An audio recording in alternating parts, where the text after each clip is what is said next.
My daughter, who got married just 3 months ago, suddenly appeared at my door in the middle of the night. What could have happened? When I saw her, her face was swollen and bruised. I was shocked by how much her appearance had changed. As she began to tell me her story, I shook with anger. This was unforgivable. Had his promise to make her happy been nothing but a lie? I vowed to get revenge on whoever had hurt my precious daughter. My name is Susanna, and I'm 50 years old. I divorced when my daughter, Layden, was still young, and I raised her while working full-time. Layden is shy but has a strong spirit and works hard. Thanks to her determination, she landed a job at her dream company. Layden has always been my motivation, helping me keep going through tough times. When she told me she had someone special she wanted me to meet, my heart was filled with joy. The person she introduced was a man named Carter, who worked at one of her company's clients. He was 7 years older than Layden and looked smart in his suit. Greeting me kindly, he seemed serious and sincere right away. "I've come to ask for your blessing for Layden and me to get married," he said. But I was surprised, as I thought I was just meeting her boyfriend. Layden was only 23, and they had only been dating for 6 months. "You're both still young," I gently said. "Don't you think it's a bit early to think about marriage?" I tried to discourage them politely, but Carter stood up straight and looked me in the eye. "I can't imagine being with anyone else but Layden," he said earnestly. "I believe I'll never meet another woman as amazing as her." His serious expression showed how much he cared for my daughter. "Mom, I feel the same way," Layden added. "Please give us your blessing for our marriage." Seeing their determination and hearing Layden's words, I agreed to support them. "Thank you so much. I promise I'll make Layden happy," Carter said. As I watched the two of them smile at each other, I couldn't help but smile too. But after Carter left, I couldn't shake the feeling of unease about their marriage. Something just didn't feel right. Is this really okay? Isn't it too soon? I thought. I've heard that all parents have mixed feelings when their children get married. To be honest, I had imagined my daughter would marry much later, so I wasn't really prepared for this. They looked so happy together. Surely, everything would be fine. After that, we met Carter's parents, and everything went smoothly as the wedding approached. Both Carter and Layden were only children, and Carter's parents seemed to really like her. "Mom, I'm thinking of living with Carter's parents after we get married," Layden said. While it was nice that they liked her, I felt uneasy about their suggestion to live together. "Are you sure about this? I don't have experience, but I've heard living with in-laws can be tough," I replied. "I get along well with his parents, and with Carter there, I'm not worried," Layden assured me. I figured that since she was sincere and loved by her elders, she would manage just fine. Plus, their home was only a 20-minute drive from mine, so I felt reassured that I could get there quickly if needed. After the wedding, my daughter started her new life with her in-laws. I thought she must be busy working hard. However, about a month later, I noticed changes. The daily messages from Layden stopped, and even when I messaged her, I rarely received a reply. Not wanting to intrude too much but feeling worried, I decided to call her. When I did, Carter answered. "Could I speak to Layden?" I asked. "She's in the bath right now. Don't worry, she's doing fine," he replied. His tone was soft but left no room for further discussion, so I ended the call without hearing my daughter's voice. After that, I still didn't get any messages or calls from Layden. I decided to visit her in person. Carter's mother had told me to come by any time, so I went to their home that weekend. When I arrived, Carter's mother answered the intercom curtly and told me Layden was out with Carter. "I'm sorry for coming by suddenly. Do you know when they'll be back?" I asked. All I got in return was a deep sigh. "You should call before coming. I don't know when they'll return." feeling that she had a point. I couldn't say anything more and had to leave Carter's house. I wondered if I was worrying too much, but it felt like Carter and his mother's attitudes had changed since the wedding, and I couldn't shake this uneasy feeling. After thinking about it, I figured I'd feel better if I could just hear Layton's cheerful voice, so I called her workplace. To my shock, I was told she had already resigned. Moreover, they told me that they were in trouble because Layton had quit so suddenly. There's no way she would just leave her job like that. She was overjoyed when she got the offer from her dream company. We had celebrated together. Besides, Layton was excited about balancing work and home life, so it didn't make sense for her to resign out of nowhere. Something was definitely wrong, but I didn't know what to do. If I visited Carter's house again, I wasn't sure if they would even let me see her. I considered contacting the police, but then something unexpected happened. 2 days after I learned about her resignation, the doorbell rang in the middle of the night. Who could it be at 2 a.m.? I suspiciously looked at the intercom screen. It was dark, and I couldn't see clearly, but it looked like Layton. I rushed to the door and quickly opened it. What happened? I've been so worried because I couldn't contact you. Mom, I'm sorry. My happiness at seeing her quickly faded when I saw her face. Layton was unrecognizable, swollen and covered in bruises. What on earth happened to you? You look terrible. For a moment, my daughter trembled and cried, and I just rubbed her back, trying to calm her down. Layton spoke haltingly, her voice thick with emotion. As she shared her story, it became clear that Carter's attitude had completely changed right after their wedding. He told her, "Now that you're my wife, you should serve us," and treated her like a servant. The terrible condition she was in was caused by Carter and his parents. I had suspected something was wrong when Layton rushed to my house, but hearing the details filled me with rage. I didn't want to trouble you, but I'm sorry. Seeing my daughter in such pain made me feel a strong desire for revenge against them. I wanted them to suffer for what they had done. I vowed in my heart that I would never forgive Carter and his parents, who had promised to make her happy but had caused her so much pain. For now, I let Layton rest and decided to confront Carter's family when daylight broke. The next morning, we first went to the hospital to have her injuries treated. After that, I drove with my daughter to their house. As expected, they were in a panic, having noticed Layton was missing. "So, you took her after all?"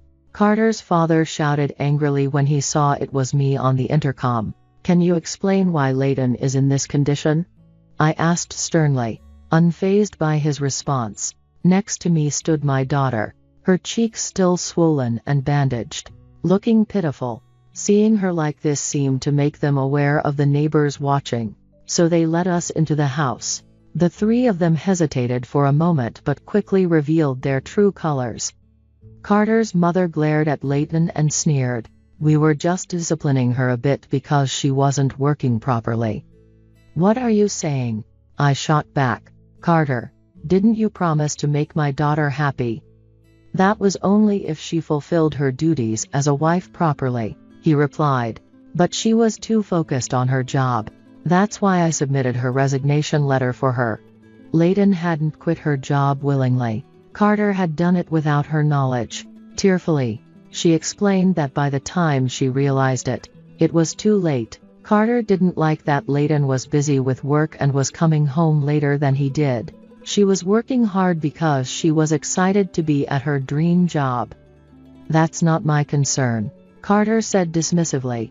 "If she can't balance both, she has to quit." Carter continued, "It took her an hour just to make dinner. She can't do any household chores properly." Even Carter's father chimed in against her. My daughter's shoulders shook with fear. "Couldn't you have supported her, Carter's mother?" I asked. Carter's mother crossed her arms and replied, "When I came here as a bride, I had to do everything and learn through experience." "That's right. It's a generational thing," Carter's father added. Acting as if they had done nothing wrong, they nodded at each other, showing that Carter's mother had forced all the housework onto Layton while doing whatever she wanted. Carter's father, who had retired and stayed home, constantly monitored Layton and interfered with everything she did. They had even taken away Layton's phone to stop her from contacting me. When I visited their house, they had restrained her to prevent her from going outside. Layton had hoped that Carter would change and help her despite the terrible treatment she received. But that hope was in vain. Their treatment of her only worsened. They made her eat leftovers, claiming it was a waste of gas to cook fresh meals, and barely let her use more than a trickle of water for showers. When Layton could no longer bear it and told them this wasn't right, she suffered terrible injuries. They called her insolent and slapped her hard on the cheek. They took turns beating her, saying they would re-educate her. Finally, after being released while covered in injuries, Layton felt her life was in danger. While all three were asleep, she fled from her in-law's house, walking for over an hour to escape before arriving at my home. Before the wedding, you treated Layton with care. Why did you change so much? I can't accept this. I confronted them firmly. The three of them exchanged glances and smirked. From the beginning, I just wanted a wife who would obey me. I thought Layton would make a good servant, Carter said nonchalantly. His mother sighed, saying Layton was really disappointing. Well, she must have learned her lesson from this incident. Why don't we give her another chance? Carter's father suggested, and they all burst into laughter. That's enough. I can't forgive this anymore, I said, anger rising within me. Layton stared at the three of them and exclaimed, "How dare you speak to us like that?" When Carter tried to grab my daughter in anger, I quickly restrained him, pinning him to the floor. He struggled, and his parents stood frozen in shock at my swift movement. I hadn't mentioned it before, but I had been on the verge of making it to the Olympics in wrestling when I had to give it up due to an injury. I increased the pressure on Carter, and tears filled his eyes as he flailed his arms and legs. When I finally loosened my grip, he slumped down weakly, looking pathetic. Now, who should I deal with next? I said, cracking my knuckles as I slowly approached his parents. Please stop, they begged, covering their heads and trembling violently. I had sent my daughter off wishing for her happiness, but I vowed never to forgive them for what they had done to her. The three of them shrank back at my fierce demeanor. Carter, please divorce me, Layton said, following my lead. She presented the divorce papers in front of him. What are you talking about? I absolutely won't divorce you, he yelled, his face turning red. This morning, I took my daughter to the hospital and got a medical certificate for her injuries. I've also filed a police report. We have done nothing wrong, so we will fight this to the end, I told them slowly, looking at each of them in turn.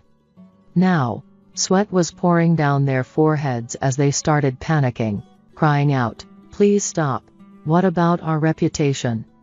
I want a divorce as soon as possible, Layton said, looking at them with disgust. I look forward to seeing what happens to you.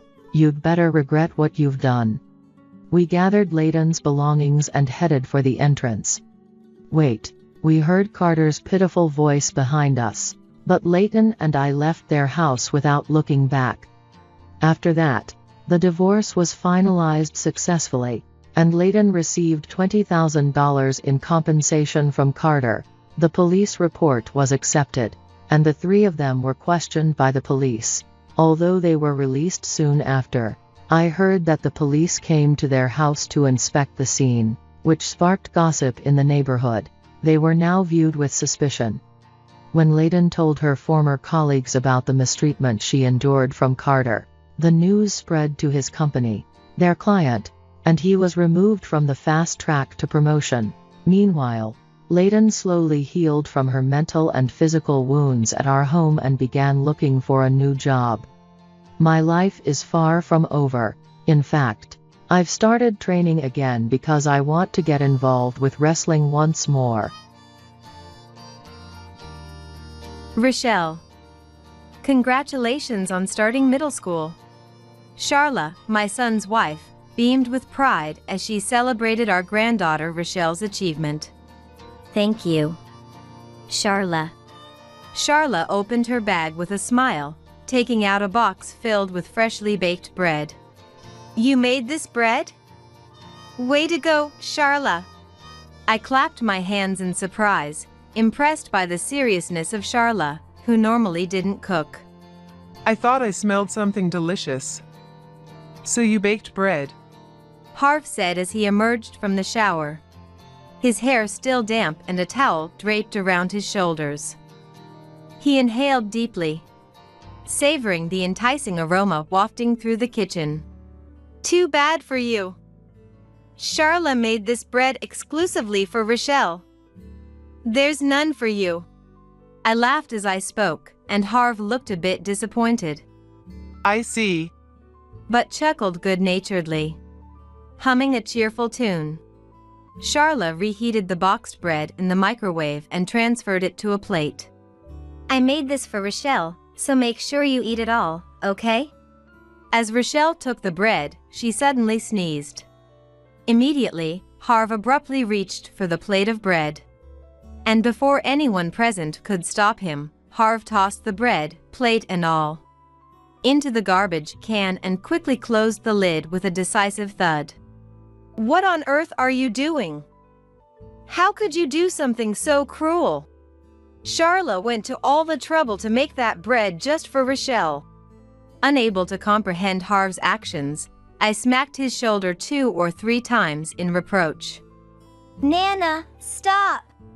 Rochelle grabbed my arm to stop me. Pop, thank you. Her eyes glistened with large, shimmering tears.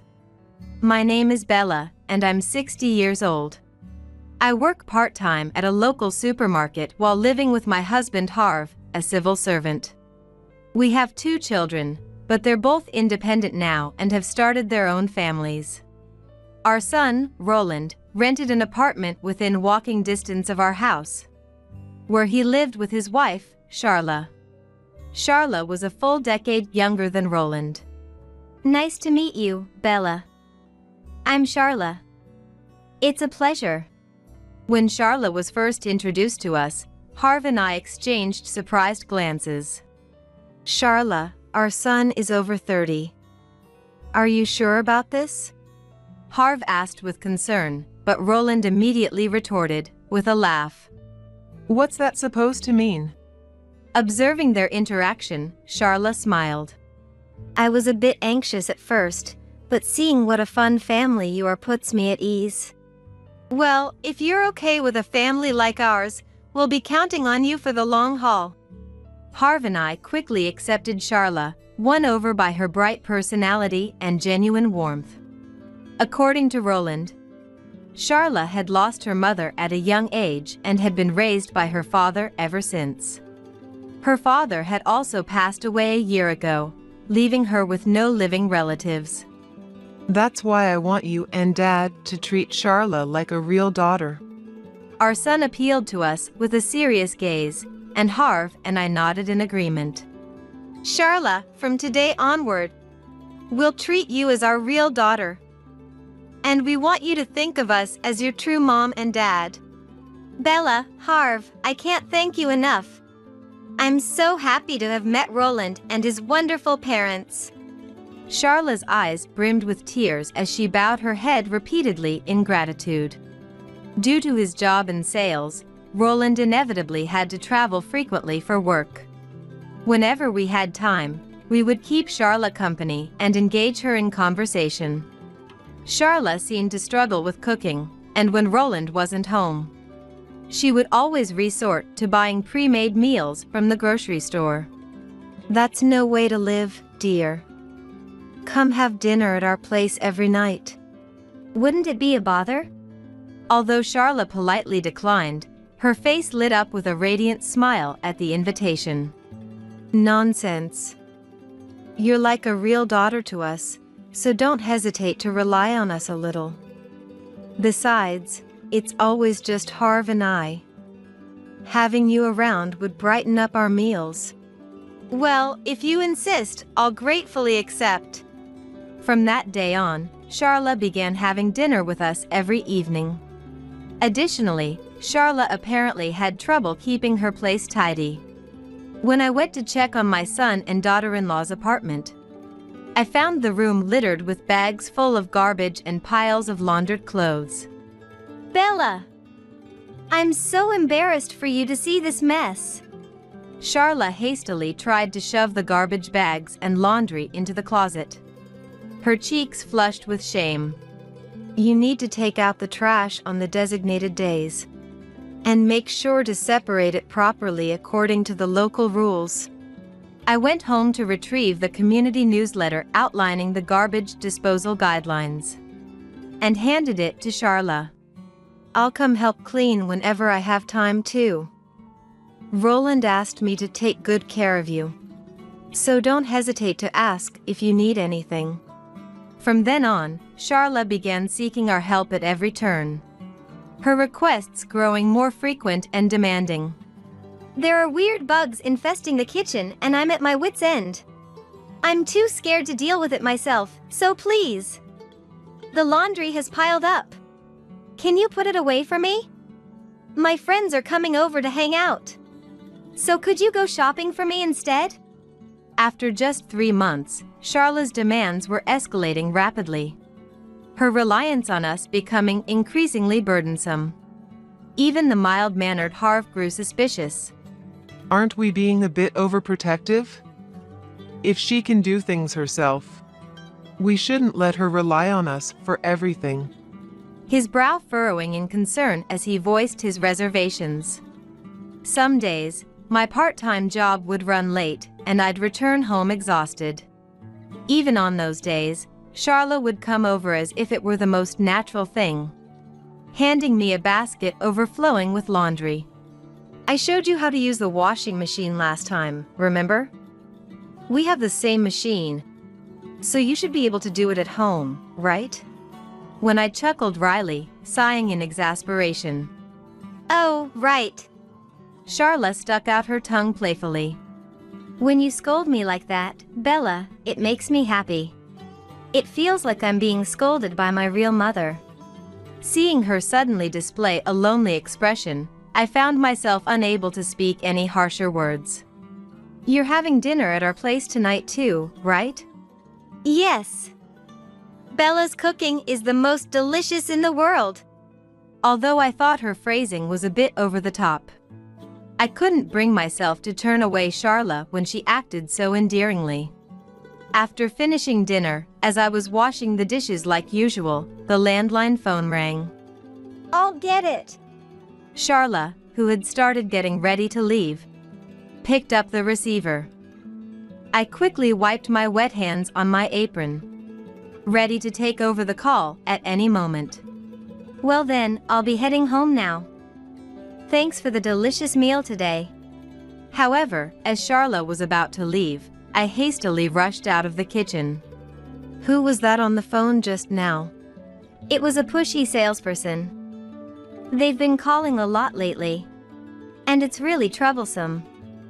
Be careful of scams and such. They often target elderly households. You're right. The neighbors said they've been getting strange calls too. So they've stopped answering the phone. Thanks for the warning. It's reassuring to have you looking out for us. Definitely, let's be cautious. Well, I'll see you again tomorrow. With a bright smile, Charla left for the night. This routine continued for about a year. In addition to Roland, we have another child, a daughter named Georgina.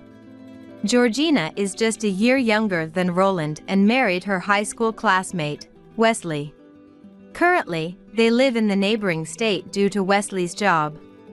The distance is not insurmountable by car, and we understand that our daughter's family has their own circumstances. And we can't expect them to come over often just because we're feeling lonely. Nevertheless, Georgina would occasionally call to update us on their lives. Guess what? Rochelle won the gold award at the speech contest last week. Oh my, that's incredible. We should celebrate the next time you visit. Think you could make it this weekend? Well, I'm not sure. We just came for Christmas. And the next long break won't be until summer vacation.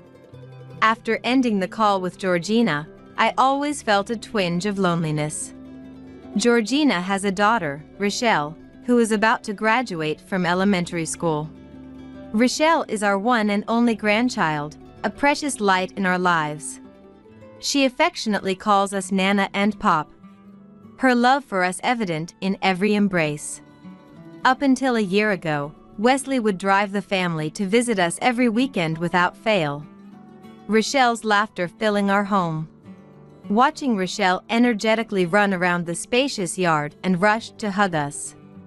"Oh, why don't you just stay here and never go back home?" I found myself repeatedly voicing a half-joking plea. No way. I have school tomorrow. Rochelle would always take my jokes seriously, replying with a solemn face that only endeared her to us even more. Her earnest nature tugging at our heartstrings. Every time I recalled her adorable face, I yearned to hear Rochelle's voice without reserve. "Why don't you come visit us sometime soon?" Inviting her over the phone at every opportunity. I'm sorry, Nana.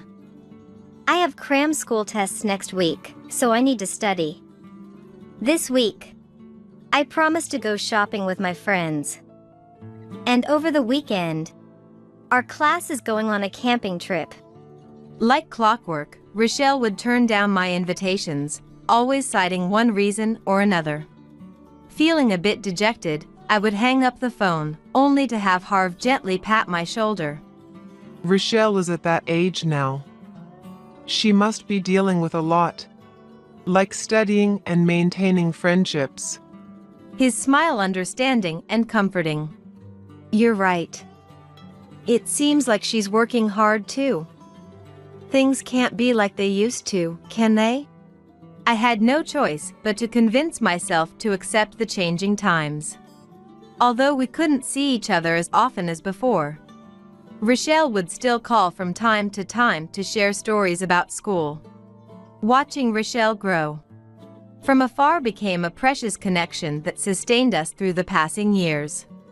As the day of Rochelle's elementary school graduation drew closer, the end of February fast approaching, Georgina called us with unexpected news. Rochelle will be graduating from elementary school soon, right? This year. Her spring break is longer than usual. I was thinking of bringing Rochelle to visit you this time. What do you think? Would that be okay? You're more than welcome. I'm sure Dad will be thrilled too. But we just visited during Christmas. Are you sure it won't be a bother? What are you even hesitating for? As if we'd ever turn down a chance to see our adorable granddaughter. That evening, when I told Harv about the plan, he grew even more excited than I was. His eyes sparkling with anticipation. Of course we'll welcome them with open arms. Why is she acting so reserved with us? This settles it. Let's throw a grand celebration for Rochelle's graduation and middle school entrance. Harv was so overjoyed, he couldn't stop grinning throughout the entire meal. Whoa there, Dad. You all right? Your fork's not moving. At our son's remark, Harv snapped back to reality. Ah, Charlotte got to see me acting all uncool. Forget what you just witnessed. His cheeks flushing with embarrassment. I'll pretend I didn't see a thing. Charla laughed softly, her eyes twinkling with amusement. That day, Roland had finished work unusually early and was having dinner with Charla at our place. It's the last Sunday of the month, right? I've got a business trip that day. There's an important meeting with a client, so it'll be tough for me to make it. Come on, it's Rochelle's graduation and entrance celebration. Can't you do something? Don't be unreasonable. This is work we're talking about.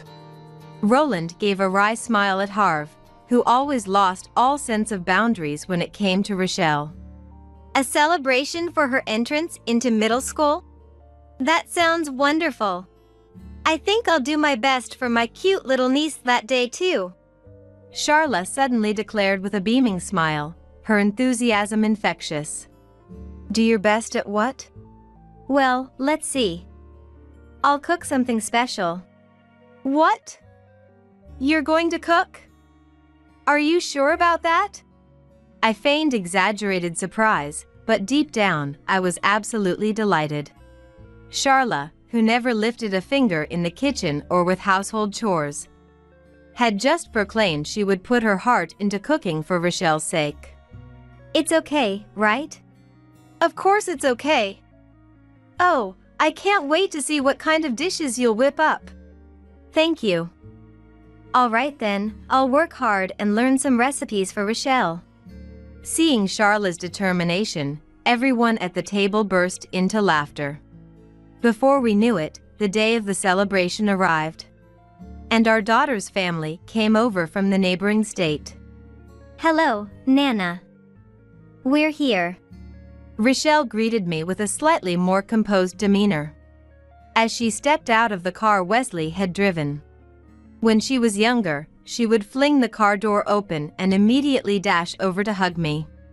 But now that she was 12, those days were behind her. To think that little Rochelle is already becoming a middle schooler.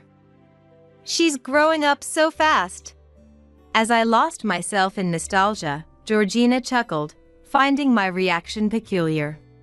We just saw each other at Christmas, but you're acting like it's been decades. Well, even a single day without seeing my granddaughter feels lonely. It wasn't an exaggeration, those were my true, unfiltered feelings. Once my daughter's family settled into the house, I promptly began preparing dinner. On a typical evening, I only needed to cook for 3, myself, Harv, and Charla. However, with the addition of Rochelle, Georgina, and Wesley, I had to prepare a significantly larger quantity of food. Without needing any prompting, Georgina readily pitched in, helping with the cooking and setting out the appropriate number of plates, knives, and forks. It was clear that Georgina's upbringing had been thorough and proper. Rochelle, too, seemed restless and kept popping her head into the kitchen. What can I do to help? She asked me as I bustled about, immersed in the preparations. Rochelle, you're the star of the show today. Why don't you just relax and watch some TV? I ushered Rochelle to the living room with a wry smile. If I didn't do this, the ever-responsible Rochelle would refuse to leave the kitchen out of consideration for me. On the kitchen sofa, Charla was sitting and watching TV the entire time. Charla, weren't you supposed to cook something for Rochelle today? Of course I did. Since the moment she had entered our house, Charla had been clutching a paper bag, refusing to let go of it. Rochelle, congratulations on your graduation. And congratulations on starting middle school. Charla beamed at her niece, her smile radiant with joy and pride. Thank you, Charla. Perhaps overwhelmed by Charla's enthusiasm, Rochelle seemed to shrink back a little, her voice barely above a whisper. Still grinning from ear to ear, Charla reached into the paper bag and pulled out a box. Oh my, you made bread? Way to go, Charla. Although Charla had been eager to cook for Rochelle, I hadn't been informed about what exactly she planned to make. Touched by Charla's dedication, especially considering her previous lack of culinary skills, I couldn't help but applaud her efforts. I bought a cookbook and studied the recipes. Cooking is so much fun. Perhaps elated by my praise, Charla's voice rang out with an unusual lightness and cheer. Let me just borrow the microwave for a bit. With those words, Charla carried the box into the kitchen. Harv emerged from the shower, toweling his damp hair. I thought I smelled something delicious. Did you bake bread too? Too bad for you. Charla made this bread exclusively for Rochelle. There's none for you. As I laughed and teased him, Harv looked a bit disappointed, I see. but chuckled good-naturedly. If you'd like, I can make bread for Harv and Bella's wedding anniversary next time. Charla returned from the kitchen, holding the box with a mischievous grin. Now that's something to look forward to. Harv smiled as he gazed at Charla's bread, his eyes softening with anticipation. Humming a cheerful tune, Charla transferred the bread from the box onto a plate. I made this for Rochelle, so make sure you eat it all, okay? Oh, it smells wonderful. Rochelle, you're so lucky to have someone make such delicious-looking bread for you. As Rochelle took the bread, she suddenly sneezed. Are you coming down with a cold? You're about to start middle school, so you need to take care of your health. No staying up late, all right? Just as I casually offered that reminder, Harv abruptly reached for the plate of bread. And before anyone present could stop him, Harv tossed the bread, plate and all, into the garbage can and quickly closed the lid with a decisive thud. What on earth are you doing? Unable to comprehend Harv's actions, I raised my voice and stood there. Move out of the way! Harv pushed past me and carried the garbage can out of the house. How could you do something so cruel? Charla went to all the trouble to make that bread just for Rochelle. When Harv returned, I smacked his shoulder 2 or 3 times in reproach. Nana, stop! Rochelle grabbed my arm to stop me. Her eyes glistened with large, shimmering tears. Pop, thank you. Rochelle's voice trembled as she expressed her gratitude to Harv. Rochelle, what's going on? Georgina, too, struggled to make sense of the unfolding situation, her gaze darting between Rochelle and Harv in bewilderment. Rochelle coughed, unable to answer coherently. There were nuts in it. Harv's face contorted as he spoke in a low, pained voice, a mixture of anger and sadness coloring his tone. Nuts? That can't be true. Rochelle had suffered from a severe nut allergy since birth. When she first started elementary school, just the scent of nuts in a candy bar had triggered a life-threatening asthma attack, landing her in the emergency room. To think she was trying to feed Rochelle something so dangerous. At Harv's growled words, Charla let out an exaggerated denial, her voice rising to a desperate shout.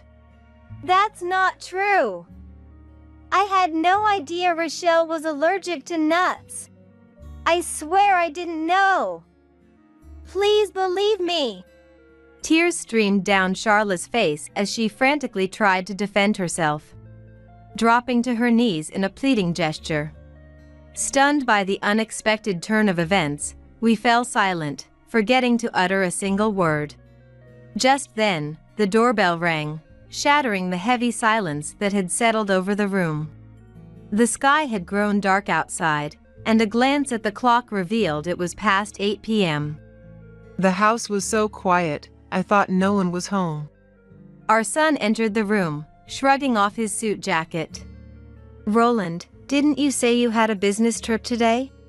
That was the plan, but the client's schedule changed, so the meeting got pushed to next week. I hopped on a last-minute flight to come here. Roland smiled and pulled a long, thin box from his bag. It's a personalized pen for Rochelle. I was planning to give it to her later, but I'm glad I can do it today. With those words, Roland approached Rochelle, perhaps sensing the unusual atmosphere. Did something happen? Roland asked with a serious expression. It's the nuts. Charla made bread for Rochelle, and it had nuts in it. Charla didn't know Rochelle was allergic to nuts, so... As Harv explained the situation, Roland's face instantly hardened, his jaw clenching tight. You didn't know? Is that what you said? Roland looked down at Charla, who was huddled on the floor, his gaze sharp and accusing. There's no way you didn't know. I told you countless times.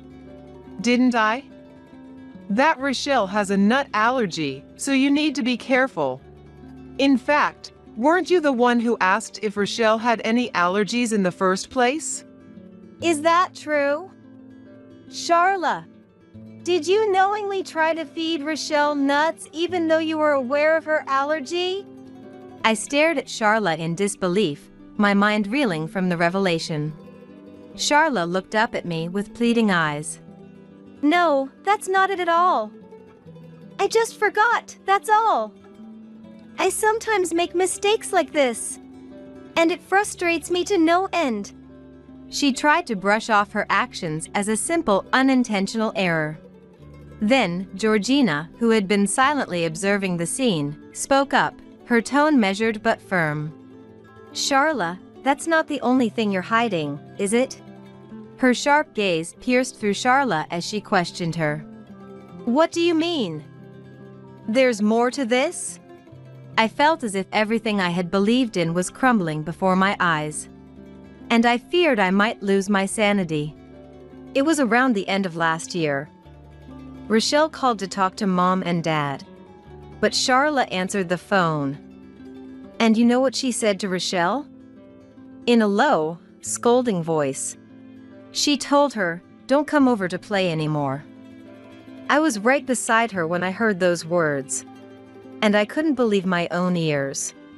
That's a lie! Why would I ever say something like that? Charla denied it vehemently, her voice trembling with emotion.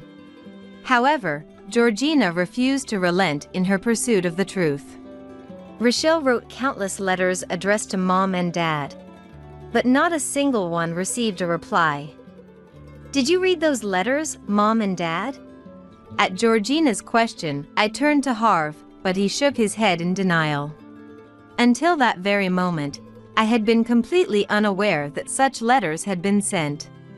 Is that true, Rochelle? You wrote letters and sent them to us? Rochelle nodded. And while Mom and Dad were out at work, Charla took it upon herself to retrieve those letters from the mailbox and dispose of them. Didn't she? You even laughed as you told me about it yourself. That's another lie! I never did anything like that, not even once. Charla denied it once more, her voice rising in desperation. Georgina walked over to the landline phone. You see, this phone has an external automatic recording device installed for fraud prevention. Your conversation with Rochelle should be properly recorded. With a matter-of-fact tone, she specified the relevant date and time. Then pressed the playback button. Grandma and Grandpa are really bothered by it, you know. They find the phone calls annoying too. Rochelle, you're already in 6th grade, aren't you? Aren't you embarrassed to keep relying on them like a child? Well, I suppose I can turn a blind eye to the occasional phone call. But coming over every week is just inconsiderate, don't you think? Grandma and Grandpa are too kind to say it outright, but that's how they feel. Writing letters is pointless too. I tear them up and throw them away so they don't burden Grandma when she comes home tired from her part-time job. Listening to Charla's recorded voice, I was overcome by a wave of dizziness. Charla, what is the meaning of this? When did I ever say that Rochelle was a bother?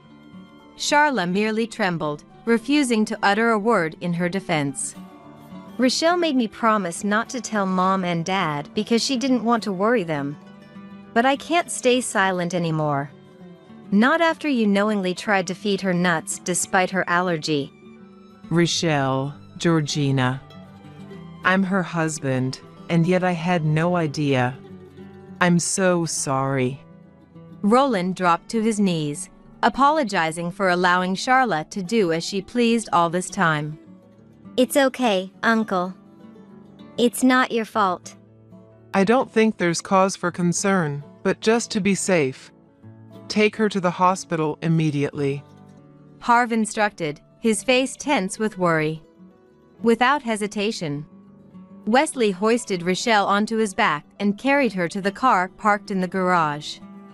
After watching Georgina follow them out. For now, I'm taking Charla home today. We need to talk about what happens next. Roland fixed Charla with a terrifying glare. No! I don't want to go back. Let me stay here forever. Mom, Dad, I'm truly sorry about today. Roland apologized to us repeatedly before forcibly dragging Charla, who refused to budge, back home with him. In the end, Roland and Charla officially divorced. As for why Charla had resorted to such foolish actions, Harv and I were shocked when Roland revealed her motive. According to her, she couldn't stand seeing Mom and Dad, who usually doted on her, prioritizing and cherishing Rochelle over her. You can't be serious. That's why she tried to hurt Rochelle? For Charla, who lost her mother at a young age, Mom was like a real mother to her. But Mom loved her granddaughter Rochelle even more than she loved Charla. She must have been jealous, feeling like her mother was taken away from her. Roland's next words pushed our anger towards Charla to its peak. She showed no remorse at all. She said we were making too big a fuss over a mere allergy. She even laughed as she signed the divorce papers. This isn't some harmless prank that can be brushed off. You're right. This is a crime. We can't forgive Charla for hurting our precious granddaughter. After discussing it among the three of us, Roland took a doctor's medical report to the police and filed a criminal complaint against Charla for assault. Upon her arrest, Charla admitted during the investigation that she had deliberately mixed nuts into the bread. Now, detained in a holding cell, Charla awaits the day of her trial. However, regardless of the verdict handed down to Charla, we will likely never see her again. Rochelle, now a middle school student, is happily sweating it out with her teammates in the softball club. On a day with a pleasant autumn breeze, I find myself at Rochelle's middle school. Grandma, did you see me hit that ball? Rochelle flashes me a carefree smile, unchanged from her childhood days. On that fateful night of her graduation celebration. If Harv hadn't realized Charla's true intentions, we might never have seen Rochelle's smile again. Thanks to Harv, who saved our precious granddaughter from crisis in the nick of time. Rochelle's future is now protected. Grandma, what's wrong? You've been staring at my face for a while now. It's nothing. I was just thinking about how adorable you are. No matter how many times I look at you. What's that? Don't say weird things. It's not weird at all. You are our irreplaceable treasure. When I said this with a serious face, Rochelle averted her gaze, looking a bit embarrassed, and ran off to join her friends. She says she wants to be a nurse in the future. Apparently, the nurse at the hospital we rushed to that time was so calm and reassuring. Rochelle found her dream for the future, wanting to become someone like that. I guess it wasn't all bad. Georgina spoke as she watched her daughter, who had grown so strong and resilient. Is that so? I was really worried after what happened. Rochelle is a tough girl, isn't she? I, too, will do my utmost to support and protect Rochelle's strength. To be there for her and help her as she moves forward into the future. My husband Curtis looked at me and snapped. A hospital stay just for an ulcer? It's not that serious of a disease. You're making too much of a big deal out of it. It seemed like he wasn't worried at all. It's because you pushed her too hard, Ashley said, making him uncomfortable, so he declared, I'll go buy something to drink, and left the room. After a while, Curtis came back looking very anxious. "You have only a year left to live," he said solemnly. What?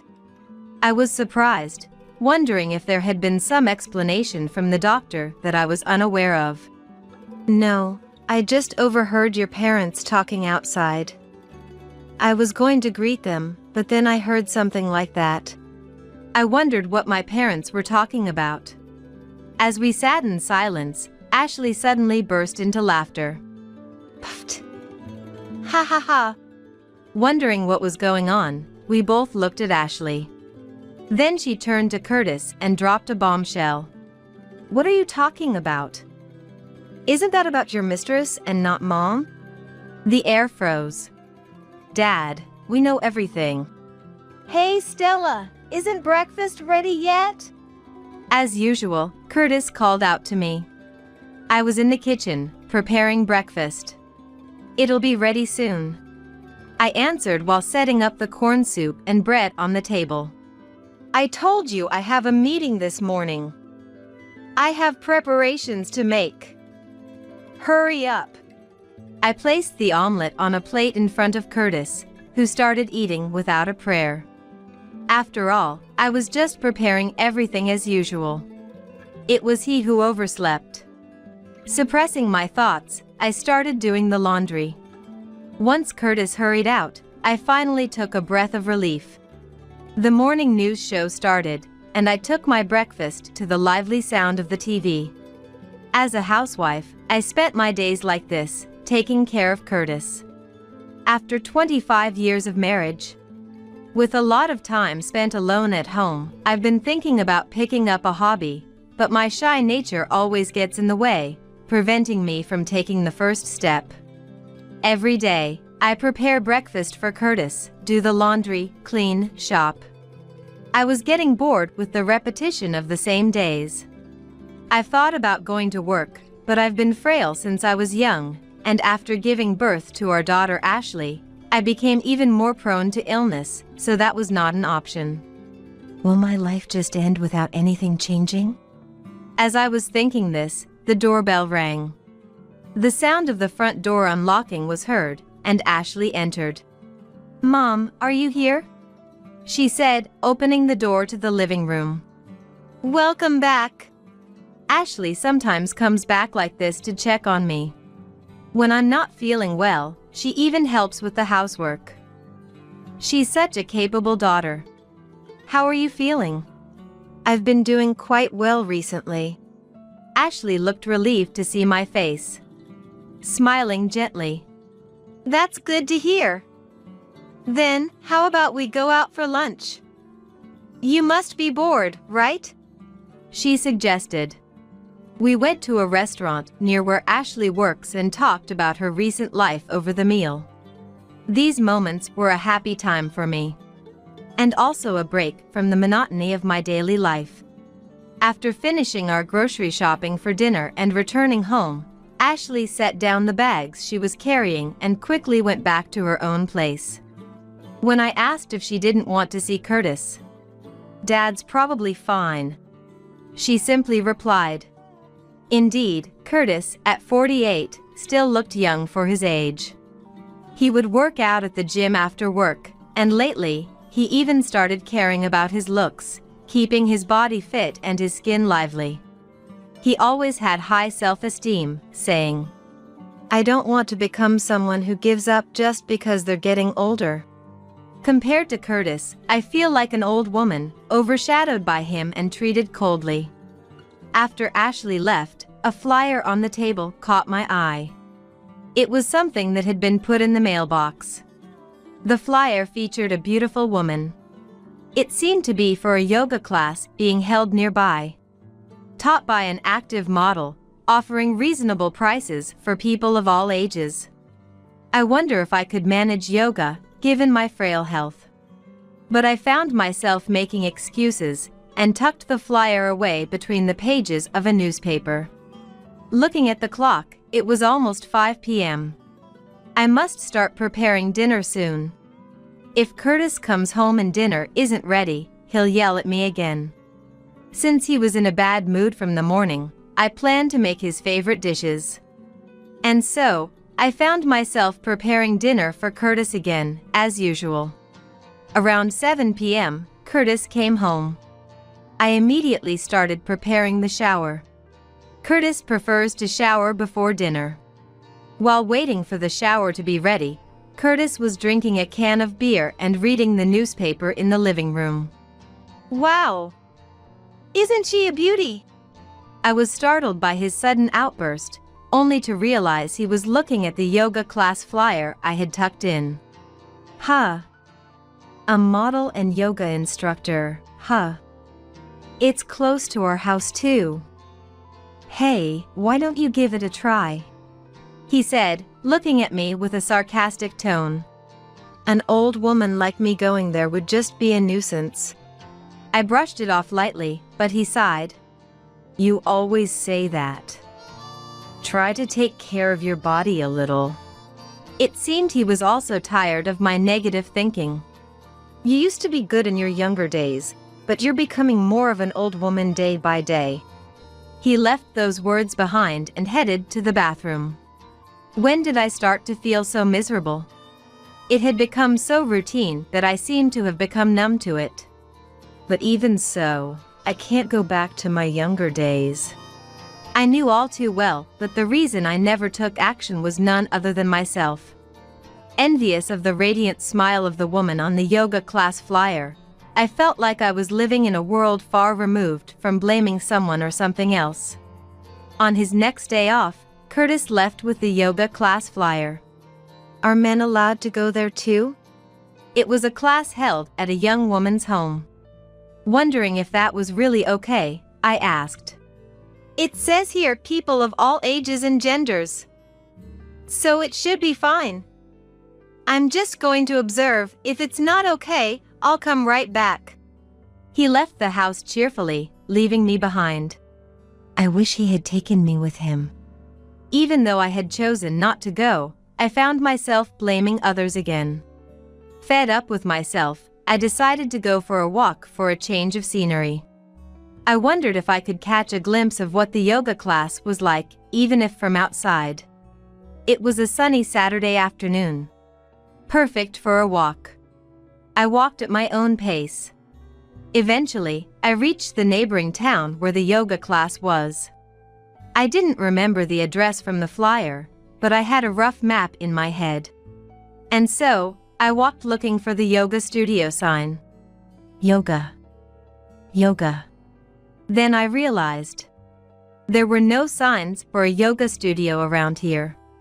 I can't tell where it is.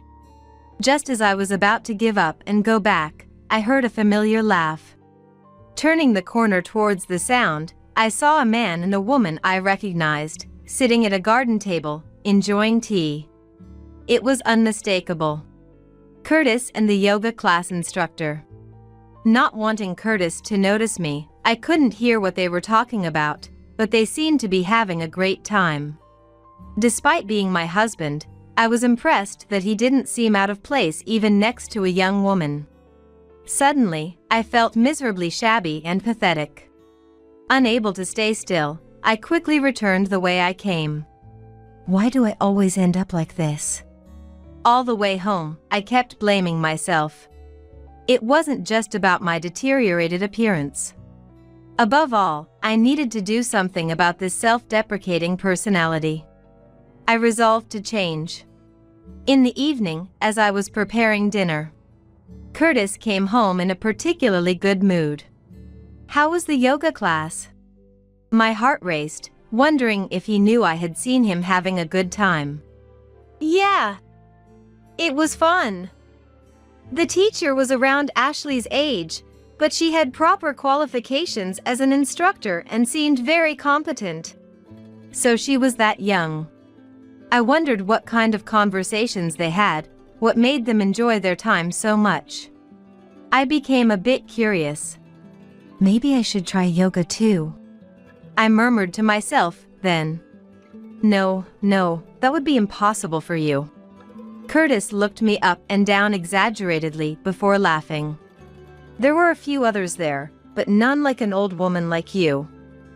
You just embarrass yourself. Hearing that, I got angry. I was jealous of the yoga instructor, but I had been trying to think more positively. Seeing my expression, If you're so angry, you should have done something about it sooner, he said dismissively before disappearing into the bathroom. I thought about attending on a weekday when Curtis wouldn't know, but I was sure they'd identify us as a couple based on our last name or address. If Curtis found out, he'd surely berate me. So, despite my resolve earlier in the day, I became gloomy and secluded myself. 3 months had passed since Curtis started attending the yoga class. He went there on his days off, not just for yoga, but it seemed he was also helping with minor DIY for home decor and other small errands. Isn't that something you shouldn't have to help with? I brought it up to Curtis, concerned, but he snapped at me. A girl around Ashley's age is in trouble, and you won't let me help her? Or do you think there's something shady going on? Ridiculous. Even though he's not the kind to help around the house even when I'm feeling unwell. It was unbearable to feel like he valued the instructor more than me. But I couldn't neglect my household duties. I focused more on housework, and Curtis complained about me even more. Ashley, who occasionally came to help, said to Curtis, Dad, you're being too harsh on Mom. But he dismissed her. That's Stella's job. If you've moved out, don't interfere. Ashley, perhaps fed up with Curtis, started coming back when he wasn't around. Then one day, I finally fell ill and collapsed. Luckily, Ashley was coming home that day and took me to the hospital. Ashley was shocked to find me curled up in the kitchen, thinking her heart would stop. She even contacted my parents, who live nearby, and I was surprised to see them visit me in the hospital bed after the examination. I couldn't help it. You're already frail, Ashley said, looking down. Who could blame her for worrying? Thank you for worrying about me. After explaining the examination results to Ashley and my parents, they left the room, relieved. I was diagnosed with a gastric ulcer. After seeing my parents off, Ashley came back to the room to vent. I contacted Dad too. He's late, isn't he? I knew Curtis wouldn't leave work early to rush over for me. But it still felt lonely. I'll come again tomorrow. You'll need a change of clothes, right? Ashley couldn't bear to leave me looking so forlorn. I was grateful to have raised such a kind daughter. That was my only pride. I'll contact Dad again. See you tomorrow. Ashley left, but Curtis didn't come to the hospital room that day. The next day, Ashley brought me the things I needed for my hospital stay. Looking somewhat guilty, Curtis was standing behind her. As soon as he saw me, he sneered. A hospital stay just for an ulcer? It's not that serious of a disease. You're making too much of a big deal out of it. He seemed not to be worried at all. You've been pushing her too hard, Ashley said, making him uncomfortable, so he announced, I'll go buy something to drink, and left the room. Really, I can't believe him, of all people. Ashley seemed thoroughly disgusted. I thought he might just leave, but surprisingly, he came back quickly and very anxious. You have only a year left to live, Curtis said, looking serious. It seemed it was no joke. What? I was shocked, wondering if there had been some explanation from the doctor that I was unaware of. I just overheard your parents talking outside. I was going to greet them, but then I heard something like that. I wondered what my parents were talking about. As we sat in silence, Ashley suddenly started laughing. Puffed. Ha ha ha. Wondering what was going on, the two of us looked at Ashley. Then Ashley turned to Curtis and said something shocking. What are you talking about? Isn't that about your mistress and not Mom? The atmosphere froze. Stella, are you okay? I came to check on you. Cutting through the tension, my parents arrived. Grandma, Grandpa. I was just about to talk about everything. So, we're doing it now. Dad was silent, but his glare kept Curtis from running away.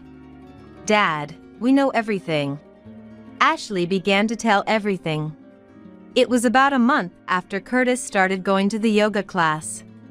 On her way home from our house, Ashley witnessed something unbelievable. That day, I had been telling Ashley about the yoga class. I reconsidered wanting to go myself and asked Ashley to check it out for me. I asked her to go and ask if it was really a kind of place that would make me feel out of place, like Curtis said. I could have gone myself, but I was scared. Sure, I can even check it out on my way home today. Ashley agreed cheerfully and went to the yoga class. When Ashley got close to the studio, she saw someone leaving the entrance. She quickly hid around the corner to see it was apparently Curtis and the instructor. Curtis was supposed to be at work that day, but Ashley couldn't have mistaken her own father.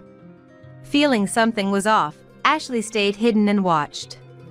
After a while of conversation, Curtis and the woman, after checking their surroundings, leaned in and kissed. Ashley was shocked and couldn't suppress her feelings of contempt after seeing her father like that. That's why she started coming home only when Curtis wasn't there. After watching Curtis leave, Ashley immediately contacted me. Mom, you'd better stay away from there. Ashley, usually so positive, saying something like that made me ask what was wrong, but she wouldn't say. I just feel like you and that instructor wouldn't get along. Looking back, it must have been Ashley's kindness trying not to alarm me. Unaware, I regretted missing another chance to go to the yoga class, but a few days later, while walking near the studio again, I spotted a suspicious woman hiding by a fence, seemingly trying to peek inside. How disturbing. Approaching, I realized it was Ashley. What was she doing? She hadn't noticed me approaching. Not wanting to startle her, I stopped and called her mobile, hoping it was someone else, but knowing it was Ashley. My wish shattered when she noticed the call from me and walked away from the studio to answer. Hello, Ashley? What are you doing there? I asked, sighing. Surprised, Ashley looked around and saw me. And when she saw me in the distance, I'm coming over. She ended the call and hurried to me. I thought there was some suspicious person. Seeing my disapproving face, she looked awkward. So, what were you doing? Staring back at me, she said. We'll stand out here, let's talk somewhere else. Deciding something, she began walking. We can go to our house since Curtis won't be back yet. Feeling the seriousness, we headed home. Upon arriving home, I made some tea. After taking a moment to relax, I once again asked Ashley. So, what were you doing there? That's the yoga studio Curtis attends, right? I had previously asked her to scout the place for me, to see what the atmosphere was like, but I thought that matter had been resolved then. Look, before I say anything else, I want you to know that I'm always on your side, no matter what. Starting with that, Ashley told me everything she had seen. On the day she went to observe the yoga studio, she saw Curtis and the instructor coming out looking cozy. They talked intimately and kissed after checking their surroundings. She had been hesitant to tell me, carrying the burden alone to avoid hurting me. I wanted to believe in Dad, too, Ashley said, sipping her tea. She had wanted to believe, so she kept going back to the yoga studio.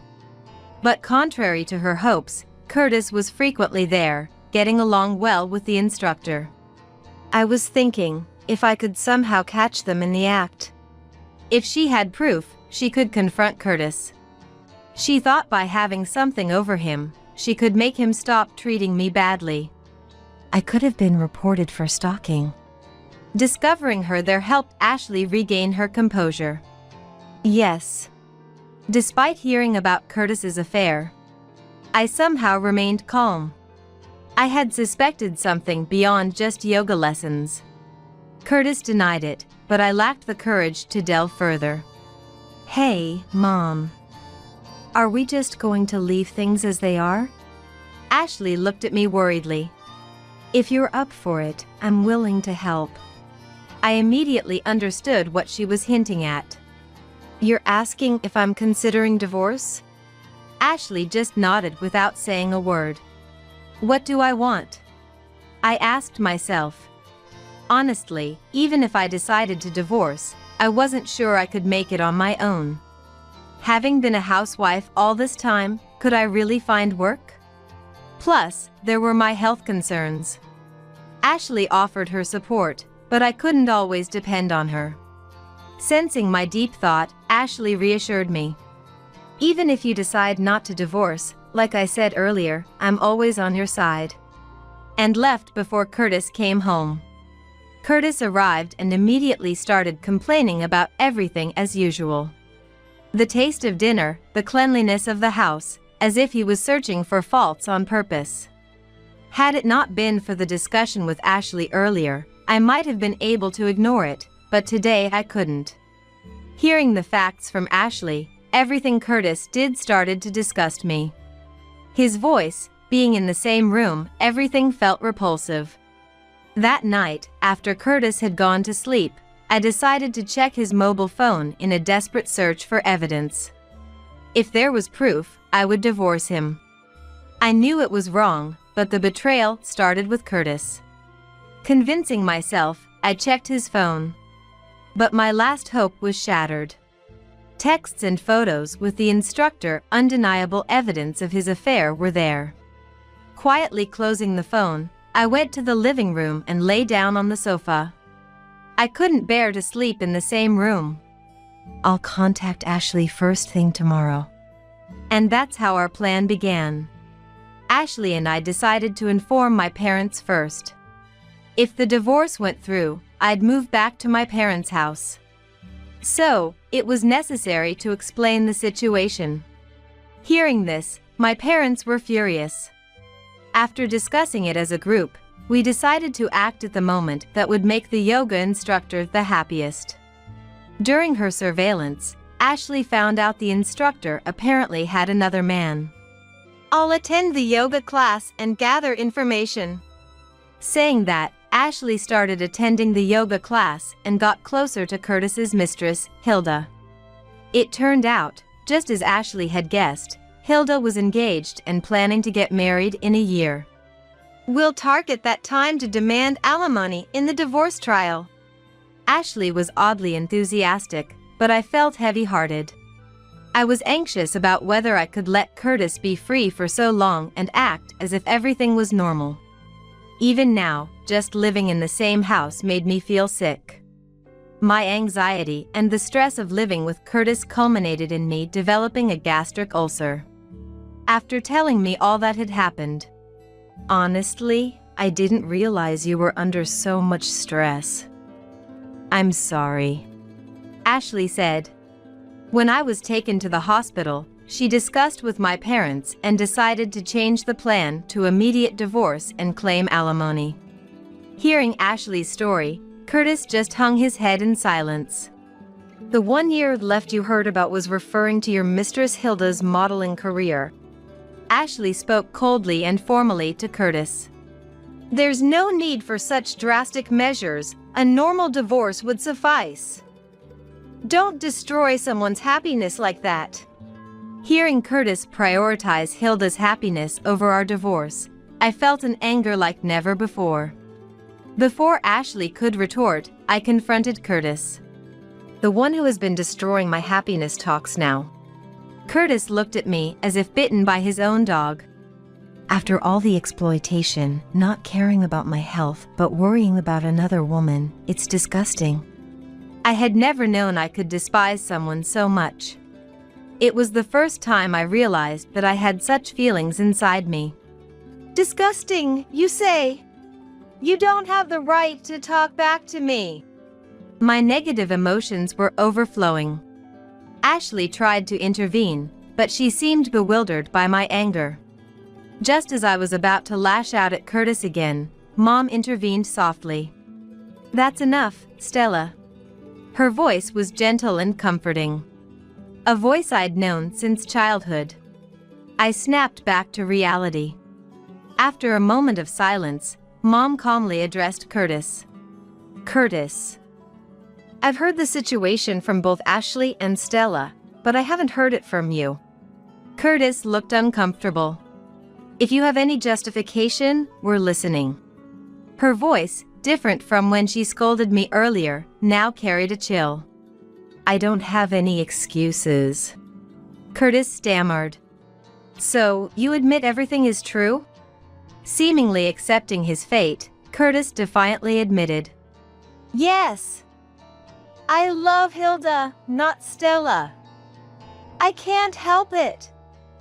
Stella no longer attracts me." "That's terrible," Ashley muttered. "Terrible, you say? Which is worse? I thought Hilda and I loved each other. But to think, Hilda had another man." It seemed Curtis didn't know about Hilda's fiancé. He trembled, fighting back tears. "Do you understand what you're saying?" Mom confronted Curtis. "After making Stella feel the same way, how dare you feel sorry for yourself only?"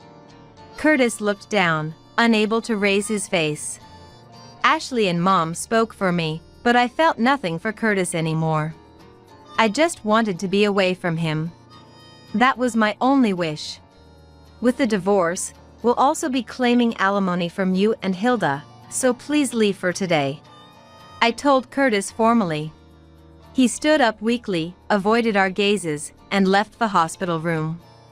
I cried over the wasted time I had spent with such a man. After being discharged, Ashley and I went to Hilda's yoga studio. It was under the guise of Ashley canceling her membership, but we intended to tell Hilda everything. However, just as we were about to start, Curtis barged in. As we stood dumbfounded, Curtis snatched Hilda's mobile phone from her resisting hands and called her fiancé. In a fit of desperation, Curtis exposed everything to the fiancé and laughed maniacally. After fiddling with Hilda's phone, he threw it at her and left, making deliberate noise with his steps. As Hilda sat on the floor, I told her, "That was my husband. Why has it come to this?" Hilda looked up at me with surprise, but retorted, "That man approached me. If you're his wife, you should at least teach your husband some manners." "I'm getting divorced, and we have all the evidence of the affair," Ashley countered with equal fervor. "Whatever you think, we will be claiming alimony in the divorce trial." Realizing talking here wouldn't make Hilda admit anything, I decided to leave her house with Ashley. Later, Hilda tried to make excuses to her fiancé, but since Curtis had exposed irrefutable photos and messages, her engagement was called off. Furthermore, since Hilda's fiancé was the owner of the entertainment agency she belonged to, she ended up being blacklisted from modeling work. Of course, her yoga studio, financed by her fiancé, was closed down soon after. This story was briefly mentioned in gossip magazines, so whether it was entirely true or not is uncertain. However, a for-lease sign was definitely posted on the yoga studio's house. Faced with undeniable evidence, Curtis and Hilda couldn't resist and had to comply with the compensation claim. After the divorce, I stayed at my parents' house for a while, but moved due to harassment from Curtis and Hilda. Both Curtis and Hilda probably thought they could handle the situation at first, but eventually fell apart. Chased by the alimony payments, Curtis lost his money for gym and beauty treatments, his appearance deteriorated, yet he still made advances on young women at work and ended up being sued. He was fired from his job and even in his new job was relegated to a menial position, spending his days alone organizing documents and supplies. He blamed me for his downfall, claiming it was all because I discovered the affair and filed for divorce.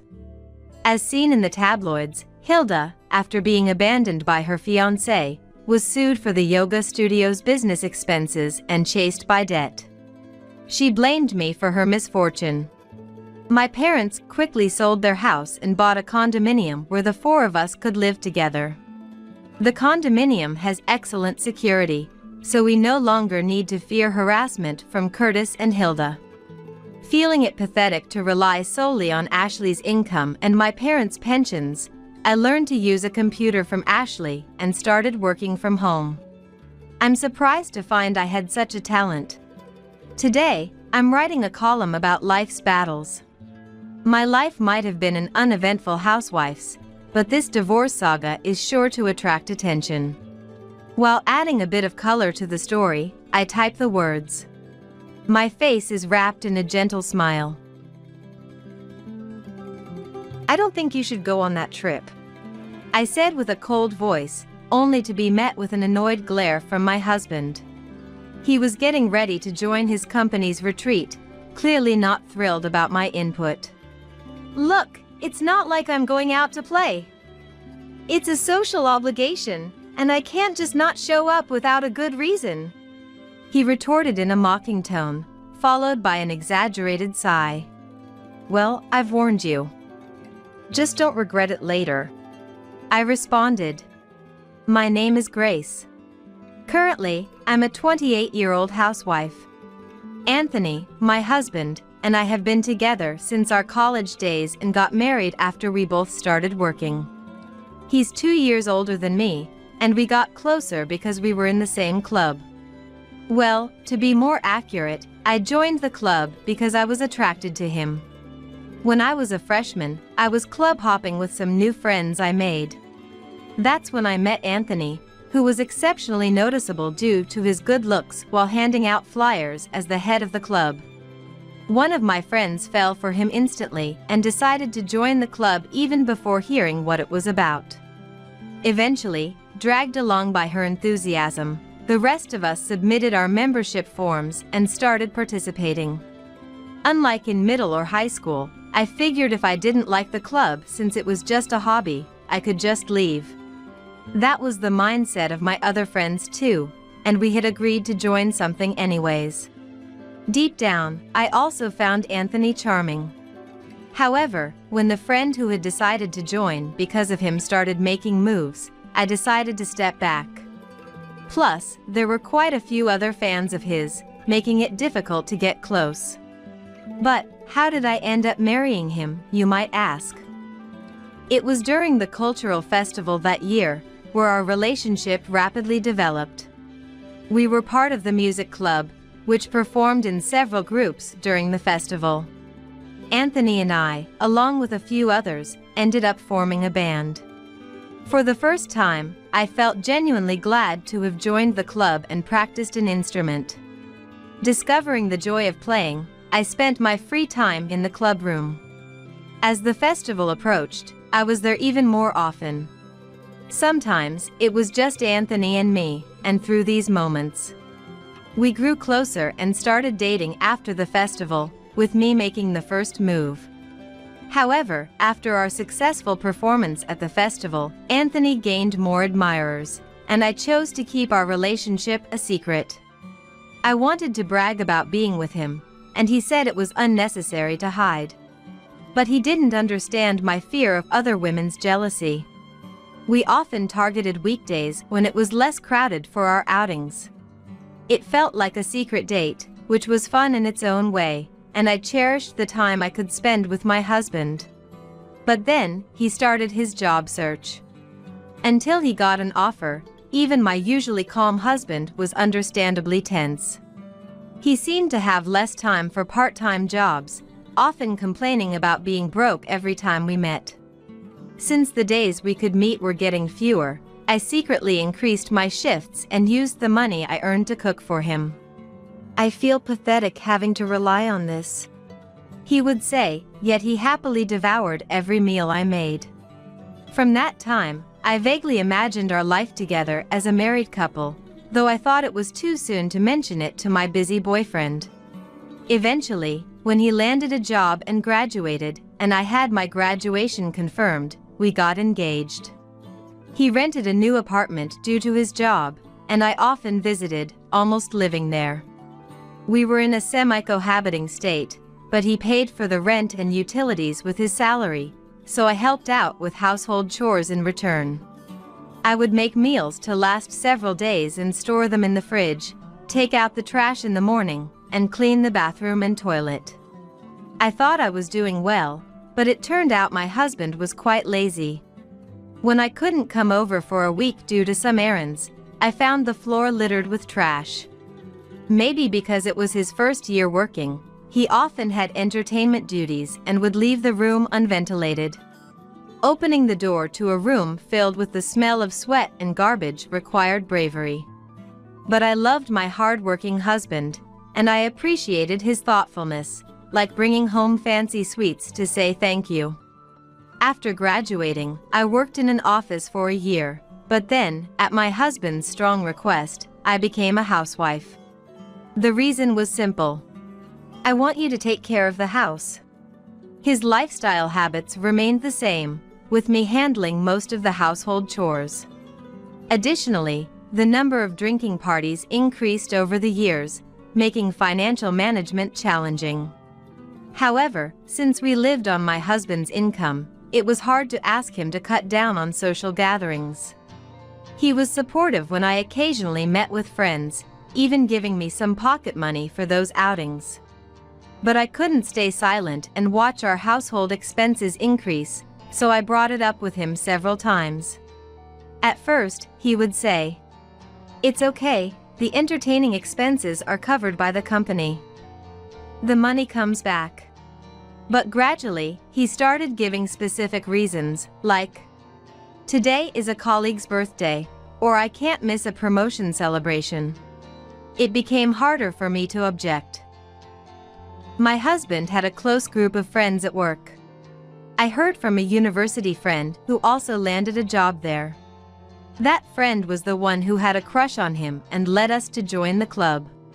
She was already married and said it was a coincidence that she ended up working at the same place as my husband. When I mentioned my husband was Anthony, she had to think for a moment. Who was that again? It seems she had completely forgotten about the man she once eagerly pursued. She told me a lot about my husband. He was always with his close-knit group, and there were no other women involved, which was a relief. But the weekly spending on drinks was a problem.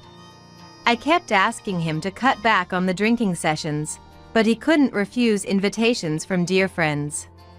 Even when I argued about the expenses, he only suggested reducing the amount spent per occasion instead of not going at all. Looking back, we should have had a serious discussion about this early in our marriage. As time went on, things became more ambiguous, and I started to give up. My husband stopped mentioning his outings unless I asked, and it seemed like he had created his own rule of going out on weekends.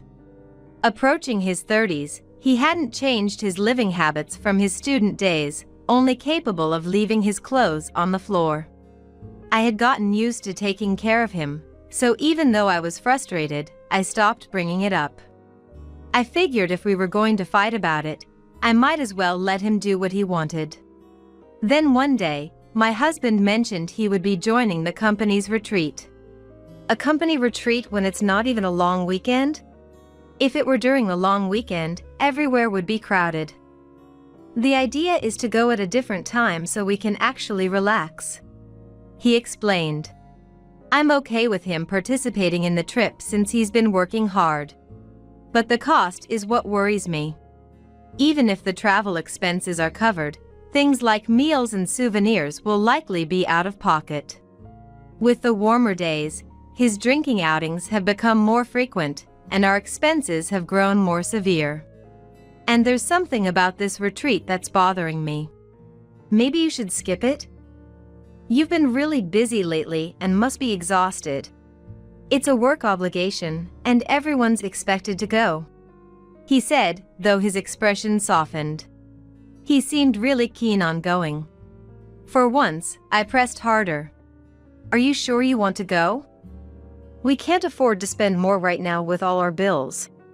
Thinking I was angry, he raised his voice. Are you seriously telling me not to go now?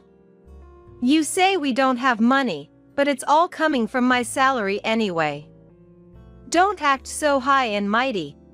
It seems he made me a housewife just to say this, thinking it would silence me. True to form, I stayed quiet, and he, feeling reassured, said, You've had fewer friends since we got married. You're just jealous of me. I was irritated but too dismayed to retort. Who's been sacrificing social ties to keep this household running? I was on the verge of saying it, but lacked the energy to bother. Fine, do whatever you want.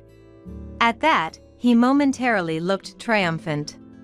Then patronizingly patted my head, asking sweetly, What would you like for a souvenir? Ever since college, he's believed his wife adores him. Having been quite popular, his self-esteem seems quite inflated. His life has been so charmed that his lack of malice is actually more problematic. Turns out, the trip was set for the very next day, and he left early in the morning, full of enthusiasm. Surprisingly, he managed all the preparations himself, dragging along a neat suitcase he must have bought at some point. During the week he was gone, I had a peaceful time. It made me wonder if this is how it feels when your children are grown and independent. I've essentially been raising a large child for years. Taking a week off won't hurt. By the time he returned from the trip, it was already late at night. He seemed a bit worn out, probably from taking the night bus. Were you okay this week? I was worried about the bills and everything. Yeah, everything was fine, I assured him. See, I told you there was nothing to worry about. I'll start earning again from next week, so don't fret, he said, perhaps a bit smugly after drinking on the bus. I was annoyed but didn't show it, simply replying, Maybe so, and tried to leave. However, he didn't like my response and shouted after me, What's with that attitude? As he's gotten older, he tends to get angry suddenly when he got drunk.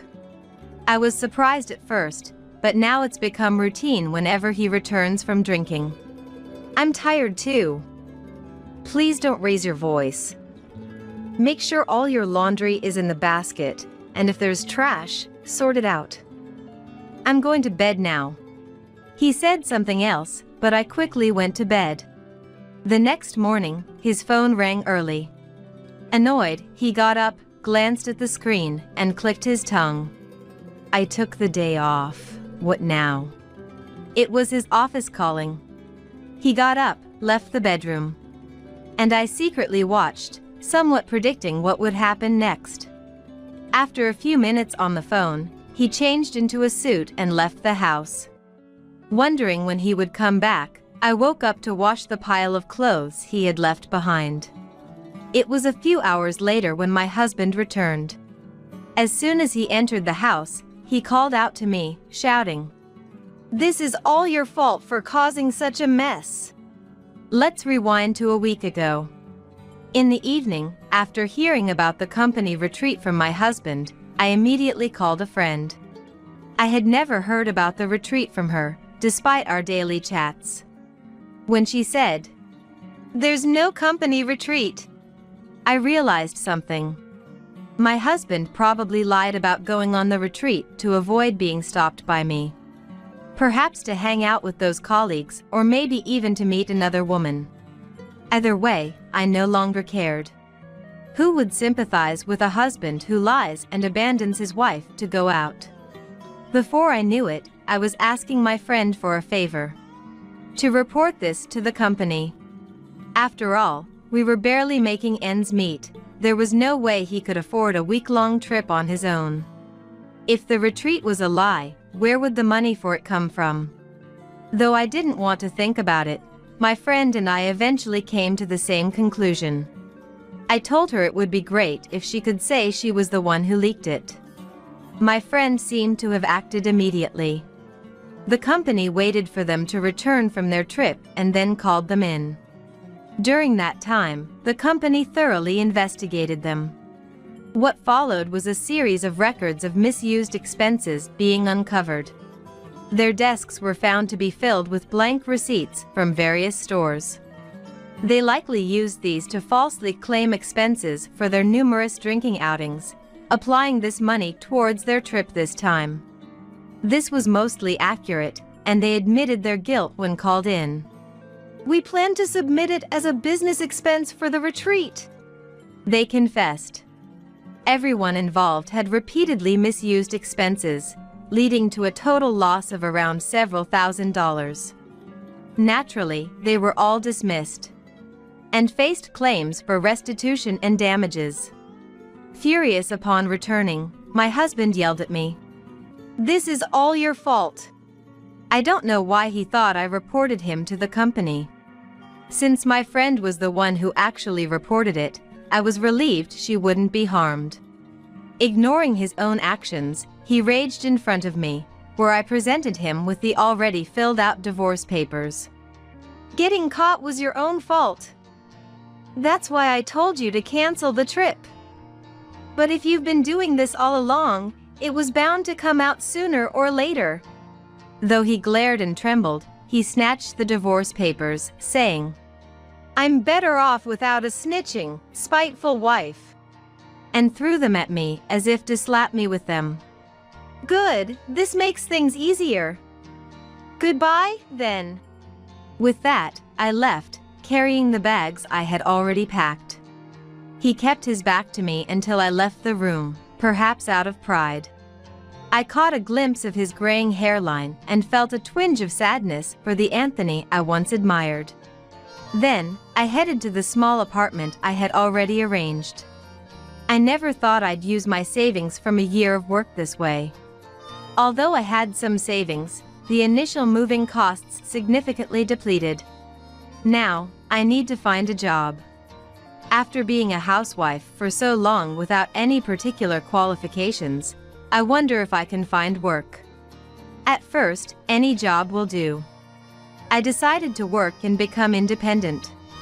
After informing my parents about the finalized divorce, I also contacted my friend. One of them, concerned about me, suggested we meet up after a long time. That's right. Now that I'm divorced, I should live my life freely. I won't be forced to do household chores for anyone else. I just need to take care of myself. What a freedom. The next day, after spending a day unpacking, I immediately started looking for a job. I found some listings on job sites, prepared my applications, and went for interviews. Before I knew it, 2 weeks had passed while I was busy with this routine. The calls from my ex-husband became more frequent. On the other end of the phone, Anthony alternated between anger and tears. Having relied on me for household and financial management, he had run out of money within these 2 weeks. He had no savings habit, so his account was completely empty. With several bills due at the end of the month, Anthony asked me for a loan, saying, "We're divorced, so I have no obligation to pay for you. If you really need a loan, are you okay with interest?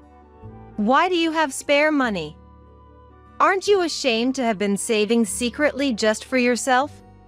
This calls for a redistribution of property. Come back right now." Anthony, infuriated by my advantageous position, screamed so loudly the audio cracked. "It's fine if you want to claim a redistribution of property, but that process is complicated and time-consuming.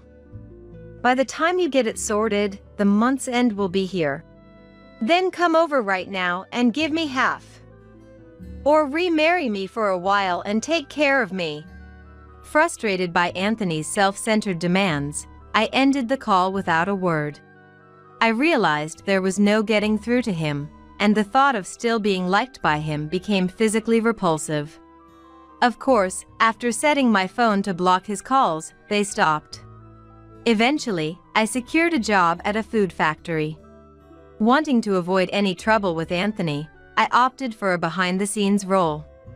Working and sweating after a long break felt refreshing. Being single again, I reconnected with friends from my student days and started going out more. After a few meetings, my friends said I looked rejuvenated, and I felt a profound sense of fulfillment in my daily life. I never imagined our house could be burgled, I muttered to myself. The day after our home was burglarized, I still couldn't grasp that it had happened to me. I was reflecting on my inability to act at the moment. Mother-in-law, concerned, hurriedly asked, "Did you see the face of the culprit?" However, an event that would save me from despair happened shortly after. My name is Mia. I'm 29 years old. I was married to Thomas, a year older than me, and we had a reasonably happy life. But recently, after losing Dad, I've felt a gaping hole in my heart. Dad gave me not only a lot of love, but also many lessons. Even after retiring, Dad never felt left behind by the current times.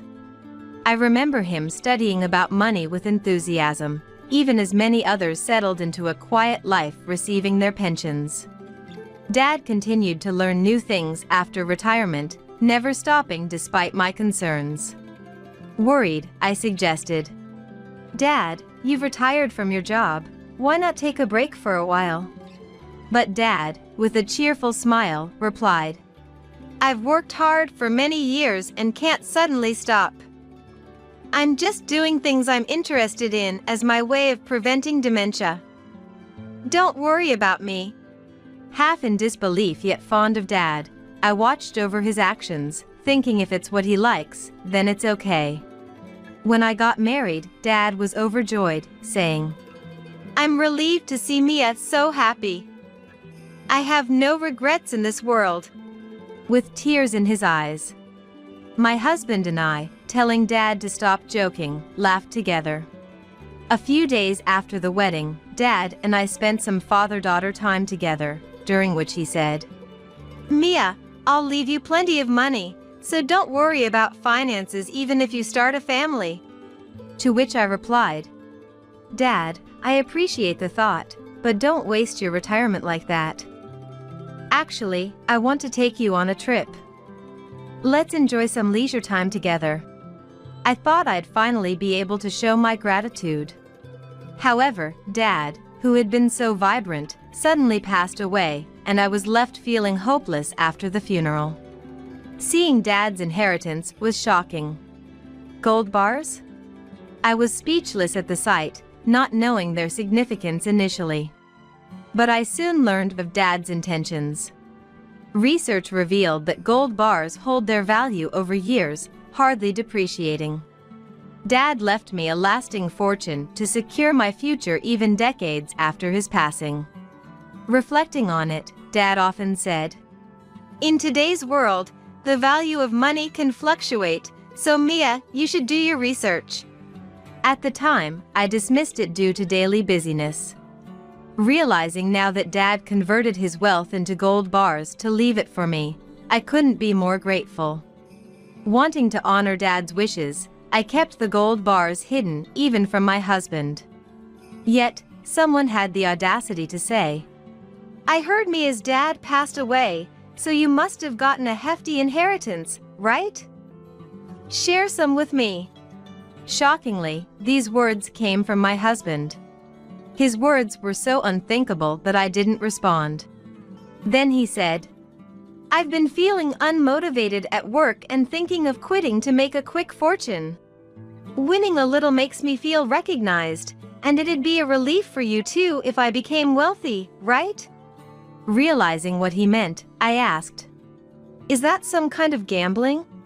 He boasted, "Well, kinda. But I'm not like those unsuccessful gamblers." I thought about discussing and deciding together on necessities like a house or car for us as a couple.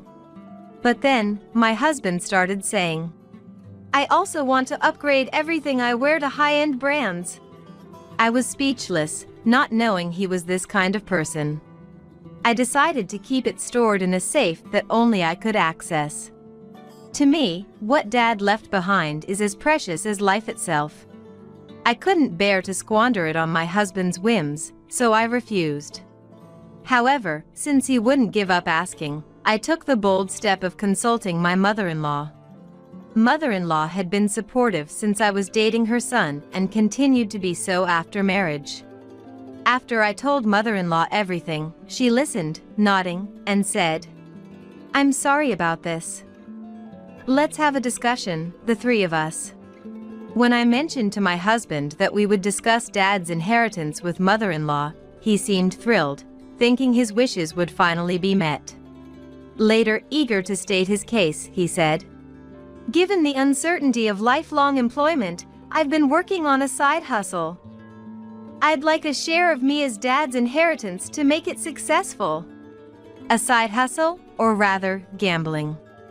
I almost blurted out, but mother-in-law immediately mentioned, "I saw you entering a slot shop recently."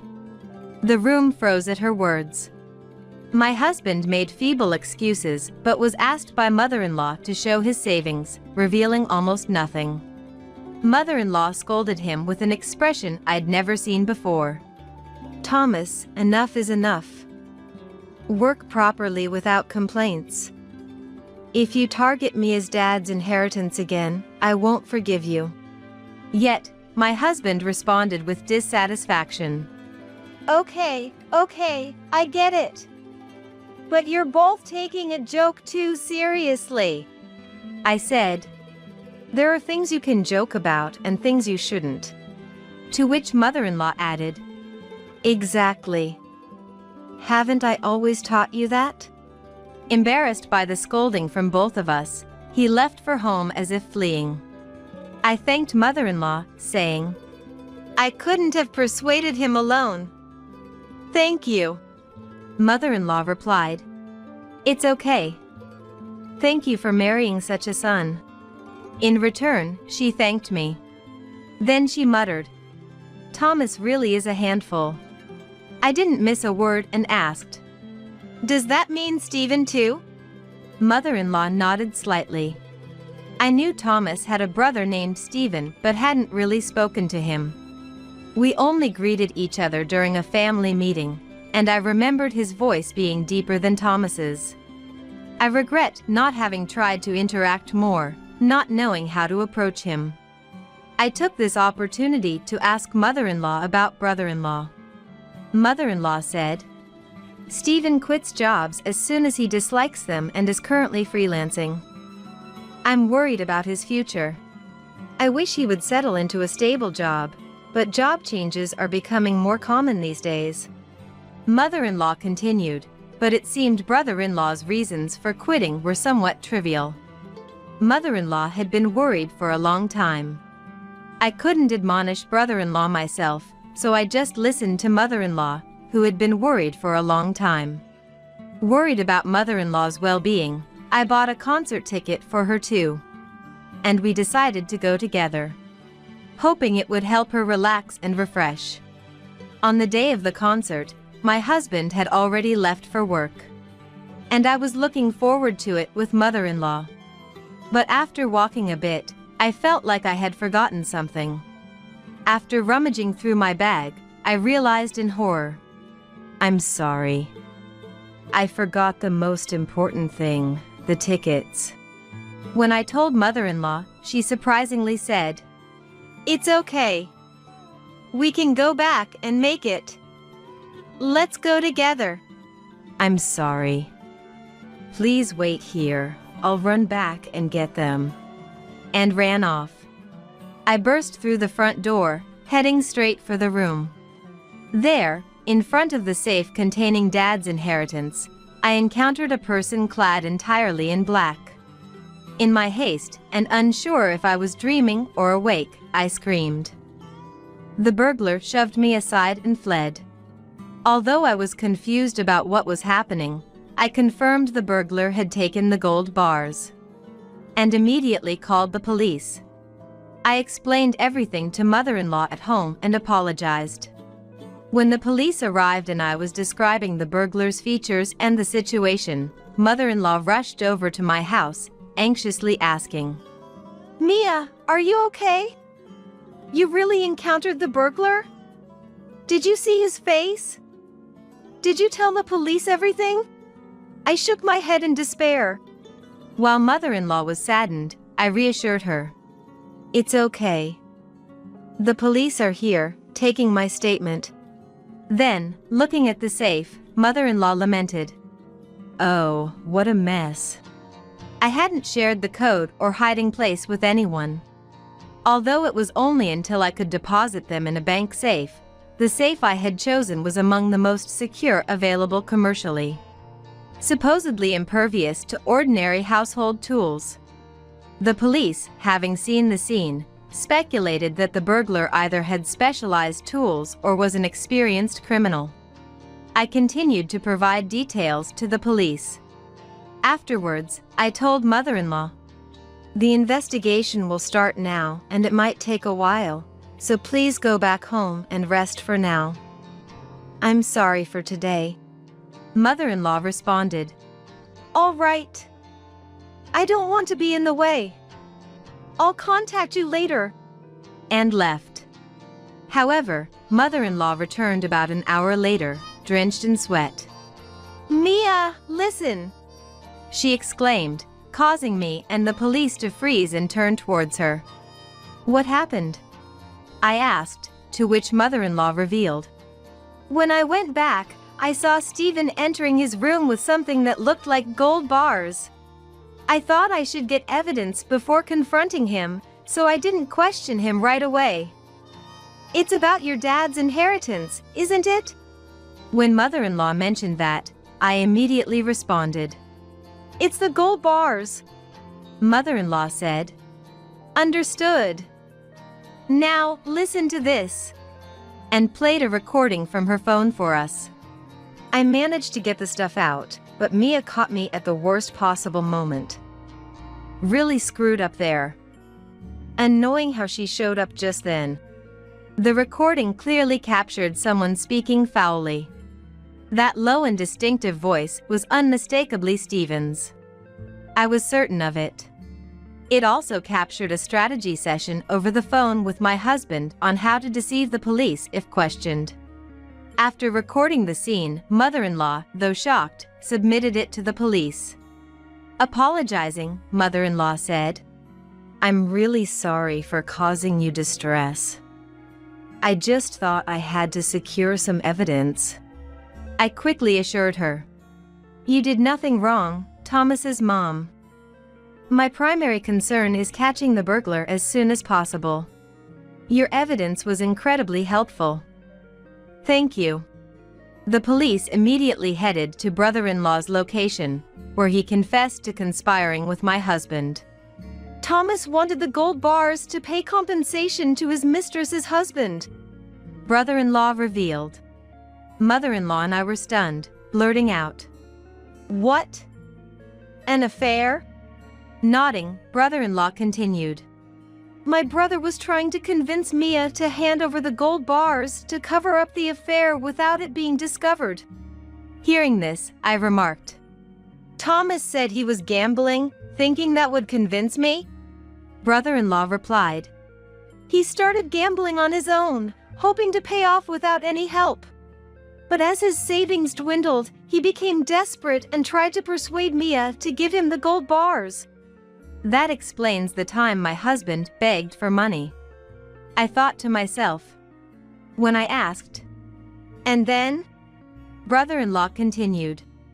A few days later, when Mia wouldn't agree, Thomas called again, saying we'd execute the burglary plan on a day Mia was out.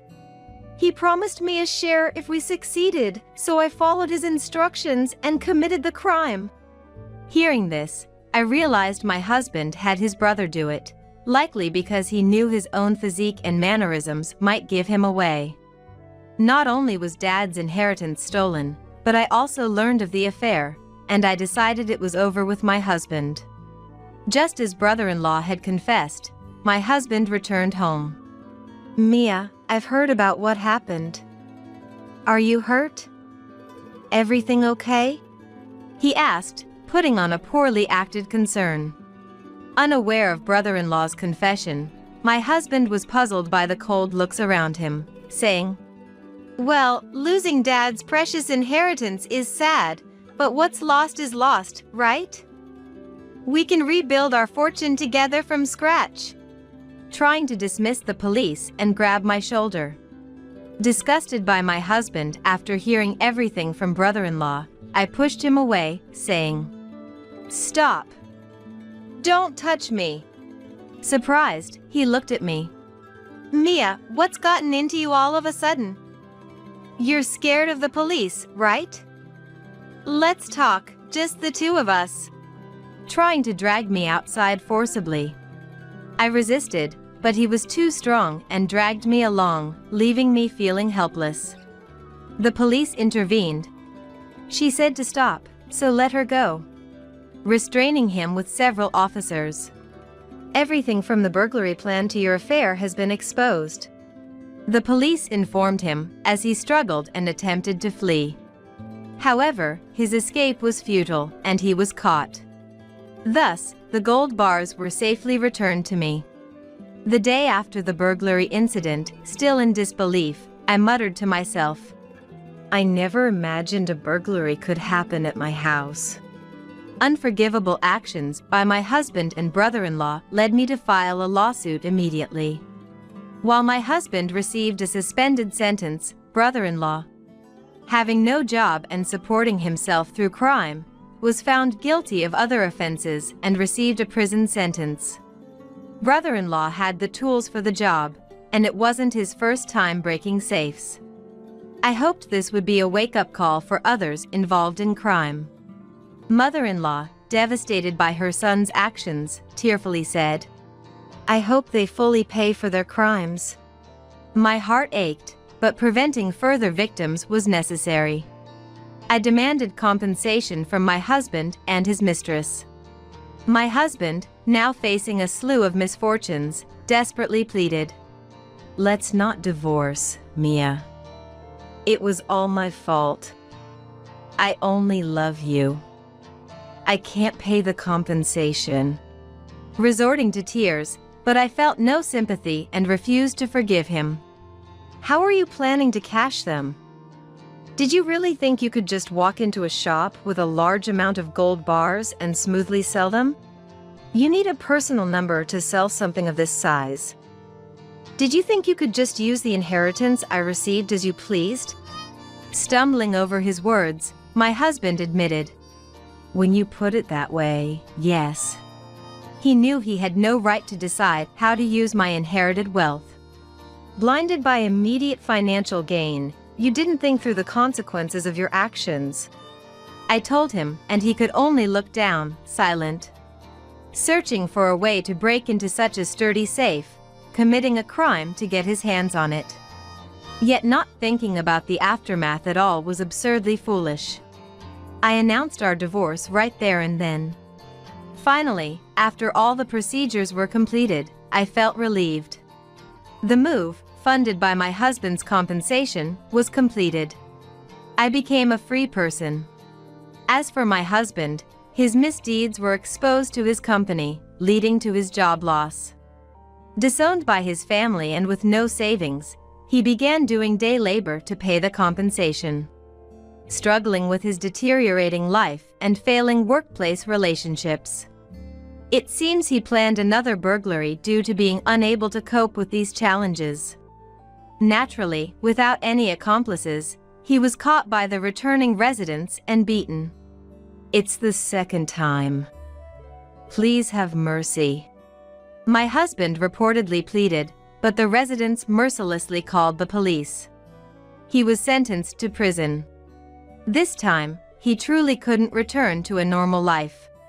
The burglary occurred near my previous home, and I heard the story directly from the neighbor involved.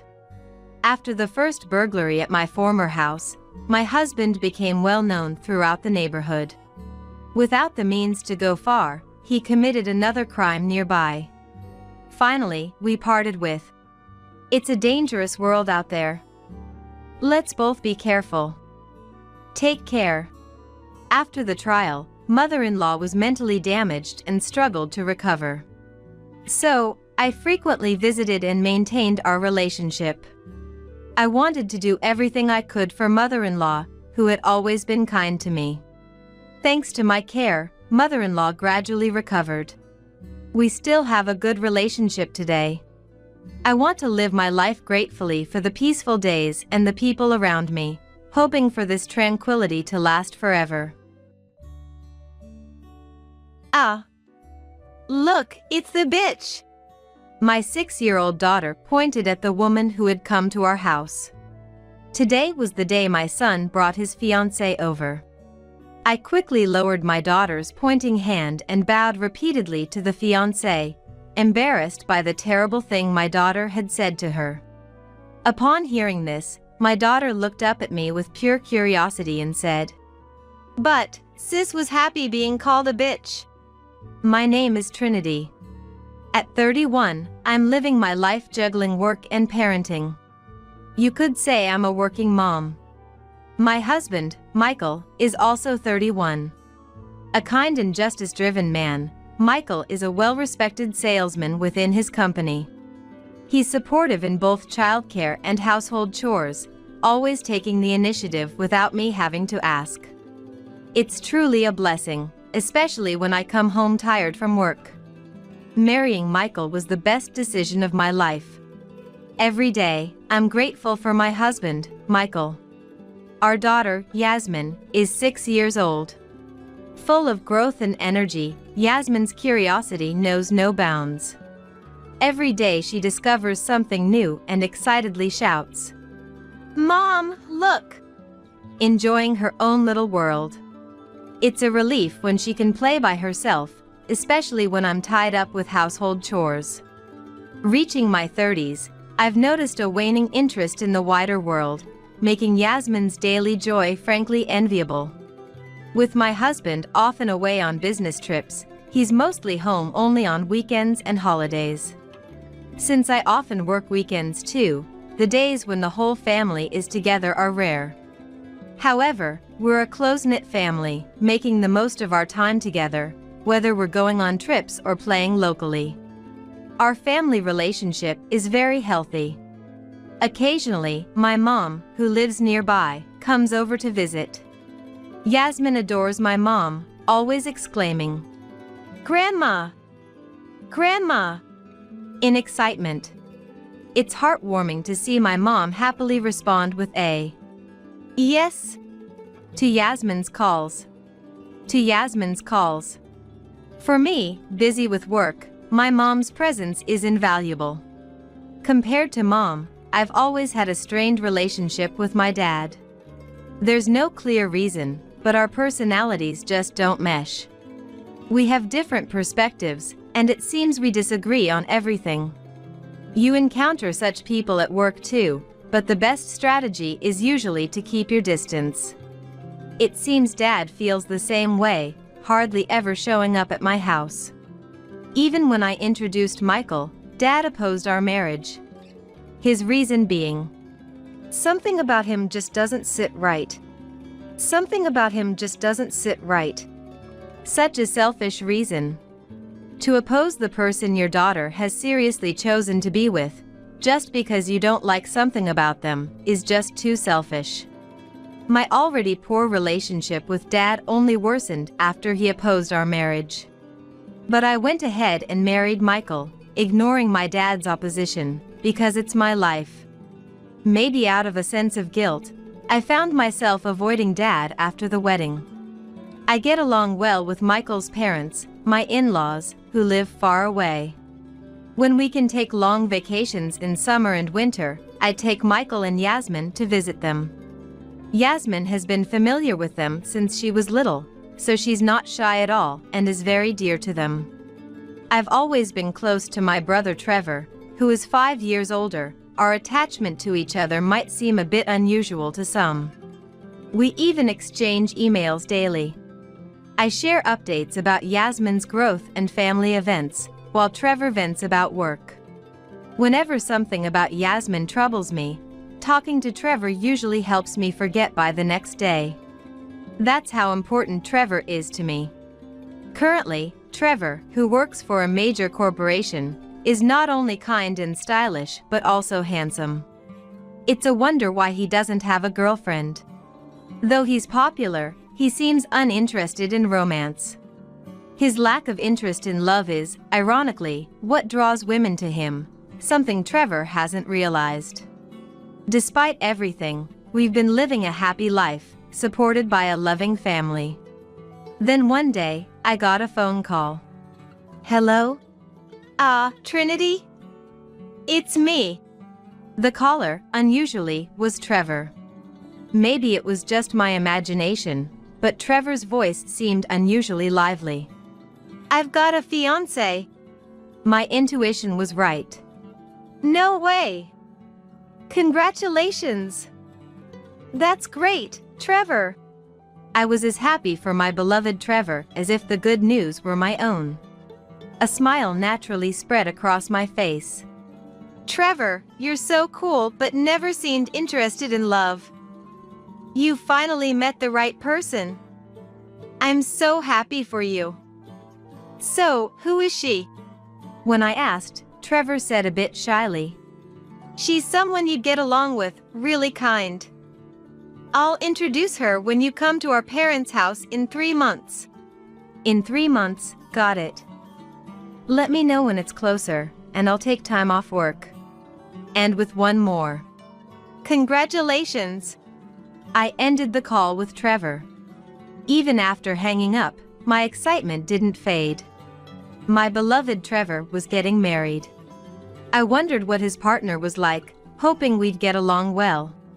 Filled with anticipation, I looked forward to the 3 months until Trevor's visit. Then, one day, on the way back from picking up my daughter Yasmin from the childcare center, she suddenly said, Mom, I want to have a doggy. A doggy? You mean a dog? What brought this on all of a sudden? Yasmin likes dogs, but has never said she wanted one. Maybe one of Yasmin's friends at the childcare center got a dog and told her about it. Because Dad called someone a doggy the other day. Yasmin gave an answer that I wasn't sure made any sense. Michael called someone a doggy?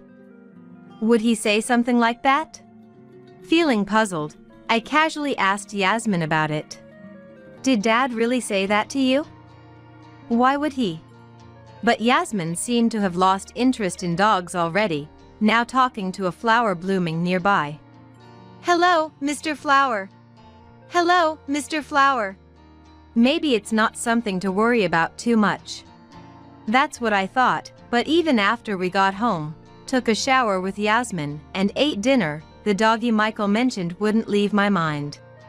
After Michael got home and Yasmin was put to bed, I decided to ask him directly. Hey, this might sound like a weird question, but what's this doggy thing about? Michael seemed momentarily flustered by my question, then said with a bit of panic, Oh. I went to a pet shop for work recently and saw some puppies. It made me think how nice it would be to have a dog. You know, they say kids grow up kinder with pets around. So, the doggy Michael mentioned was about a puppy he saw at the pet shop. He must have talked to Yasmin about the puppies. Oh, so that's what it was. I was curious because it's not like you to talk about wanting a dog. Hearing the answer directly from Michael, I felt relieved. It's nothing to worry about, you're overthinking it. Michael said with a laugh, so I decided not to dwell on it any further. 3 months had passed since Trevor's marriage announcement, and the day he was coming home finally arrived. Michael had work and said he would come after it was done, so Yasmin and I headed to my parents' house first. Mom, who seemed happy that Trevor was coming, greeted us with, Trinity, come in, smiling more joyously than usual. Unlike with me, Dad, who gets along well with Trevor, was in a good mood for this occasion. Until Trevor and his fiancée arrived, I helped Mom with cooking.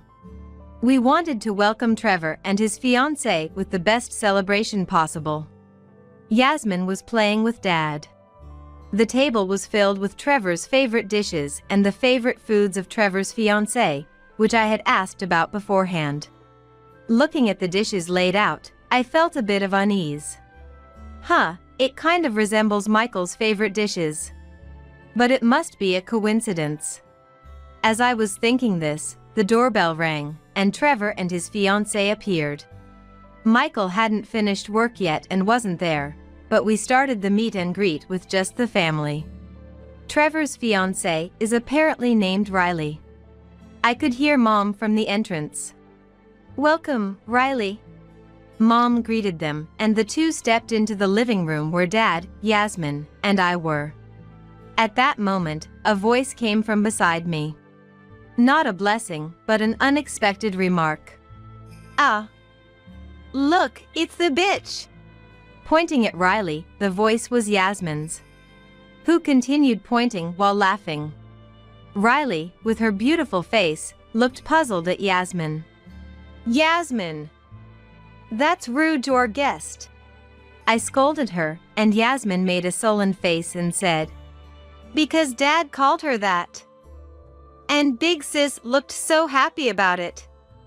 Why is it okay for Dad to say it, but not me? I was just playing with Dad when Mom wasn't around." Yasmin's baffling statement had me, Mom, Dad, and Trevor all scratching our heads. Just then, the doorbell rang, and Michael, having finished work, arrived. I went to welcome Michael, who then entered the living room.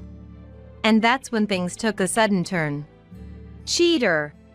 A voice suddenly erupted. Looking towards the source, it was Michael, his face red with anger, yelling at Trevor's fiancée, Riley. "Why are you here? What's the meaning of this? Is this some kind of harassment?" Michael was uncontrollably furious. His unusual behavior puzzled everyone else. Michael seemed to not even notice me, our parents, or Yasmin. Then, Riley, Trevor's fiancée, started raising her voice. Gone was her gentle demeanor, now replaced by a harsh tone, furrowing her brows. "Why are you here? And why should I be the one blamed? You were the one who came on to me. I was never serious about you." Riley was infuriated, blood rushing to her head. Although initially shocked, I began to understand the nature of their conversation was about an affair. "You're the one who said you wanted me to come over on holidays. I went out of my way for you, and this is how it ends. Give me back my weekends." Michael and Riley had been having an affair. And it seems they were using the weekends when I wasn't around for their escapades. They apparently enjoyed treating each other like pets frequently. Yasmin must have seen this. That's why she started talking about Doggy in such a strange way. The reason the prepared food resembled Michael's favorites makes sense now. They must have been dining out together often. All the pieces of unease clicked together in my mind. Realizing the truth, I immediately took Yasmin's hand and left the living room. I couldn't let Yasmin hear any of this. Whatever happens with Michael can be dealt with later, but Yasmin must be protected at all costs. Then Mom appeared and gently placed her hand on me. "I'll stay with Yasmin." It was her way of telling me to go back. I nodded and headed back to the living room. Inside, the heated argument between Michael and Riley continued. The conversation revolved mainly around their affair. It was too much for me to bear, feeling dizzy just listening to them. "Wait, just a minute." Finding a moment to interrupt their exchange was impossible. Their back and forth was intense and unrelenting. After several minutes, their argument finally began to subside. As they became aware of us around them, both crumbled to their knees, faces turning pale. "Michael, what is this? Explain yourself." The moment I began to confront Michael, he collapsed backward with a groan. "Enough. You are no longer family or anything to me. Get out now. Don't you dare touch my daughter. It was Dad who struck Michael. You too, don't ever come back. Dad said this to Riley, then, with Riley and Michael unable to move, he pulled them by the arms and threw them out of the front door. And with one last remark, he spat out, "You two deserve the worst." In a setting meant for marriage introductions, Michael and Riley were thrown out for their affair being exposed. Afterward, I demanded a divorce and compensation from Michael in court. Ignoring Michael's futile pleas of, "Let's talk it over," I proceeded with the divorce. It's too late to talk things over now. If you hadn't done anything in the first place, we wouldn't be in this situation. That was the last thing I said to Michael. Trevor, of course, called off his engagement with Riley. We're never going to see each other again. Don't contact me. Riley, in tears, pleaded with Trevor to reconsider the broken engagement. Please. I won't see that man again. Just give me one more chance. But Trevor, like me, dismissed Riley. People who do such things once will do them again. He then demanded compensation for the broken engagement from Riley. After the divorce, rumors of Michael's affair quickly spread throughout his company and to his clients, eroding the trust he had slowly built up. He was transferred to a department with no work to do, leading a life devoid of excitement. Riley, having quit her job in anticipation of marrying Trevor, found herself in debt due to the compensation payments. She ended up juggling multiple part-time jobs, working tirelessly every day without a break. Riley's dream of an easy life through marriage to Trevor turned into a nightmare of the exact opposite. Her ideal wedding plans were shattered overnight. It's true what they say, wrongdoing doesn't pay. Having closed the chapter on Michael, I returned home with Yasmin. Mom looked at me, slightly worn out, and asked with concern, Trinity, are you okay? Mom, I'm fine. It's good that Yasmin found out before she got any older. Some of it might stick in her memory, though. Then, to Dad, who was reading the newspaper in the living room. Dad, who had struck Michael at that moment. I could never have been as decisive. Dad, thank you for what you did with Michael. You were right. I was swept up in the moment thinking he was the one, but I should have been more discerning in judging people. When I apologized to Dad, he looked up from his newspaper and said to me, Trinity, I'm sorry. I should have been more assertive in stopping you. I thought it would make you unhappy, but I didn't have a clear reason. Just not liking someone isn't enough for you to be convinced, right? Maybe I was just convinced that Dad and I didn't get along, that we weren't close. It's not your fault, Dad. I've learned a lot from this experience. Laughing together, Dad and I looked at each other as if to say, what was all that past conflict about? That's just how family relationships are, it seems. Misunderstanding each other for no reason, and before you know it, making up. I hope Yasmin and I can build that kind of relationship from now on. As for Trevor, he was shocked by Riley's affair and insisted he didn't want a girlfriend for a while. I'm done with that kind of pain. To think that the person I was about to marry was having an affair with my sister's husband. After living as a bachelor for some time, nursing his wounds, Trevor finally began to move on from Riley. He eventually married someone from a company he was dealing with. Trevor's new wife, a beautiful and wonderful woman, was truly deserving to walk by his side. Can I tell Uncle? Really? My 7-year-old niece said this as she alternated her gaze between my son and my husband. My son is about to turn 3, but he still can't speak. My niece, talking as if she's having a conversation with my son, looked up at my husband with a worried expression. Uncle, you see. My name is Melanie, I work at a staffing agency, and my husband, Timothy, works at the same company. Timothy and I met as colleagues at the company, and since we were close in age, we started dating through work consultations and eventually got married. Then, I became pregnant with our son, Hunter, and took maternity leave and parental leave. When Hunter turned 1, we looked for a childcare center to enroll him in, and I went back to work as planned, originally intending to return immediately. While sending our child to the childcare center, I worked to get back into the pace of work, and with Timothy's help, we managed to get through the busy days of work and childcare without any spare time. When we absolutely couldn't manage, or when Hunter got sick and had to leave the childcare center early, Madison, my mother-in-law who lives nearby, would often pick him up from the childcare center or watch over Hunter while I did household chores. We were very grateful, but Madison gradually started suggesting that we should quit the childcare center. In fact, Hunter was relatively advanced compared to children his age. He began walking just after turning 1, and though not yet conversational, he understood our words and could communicate simply.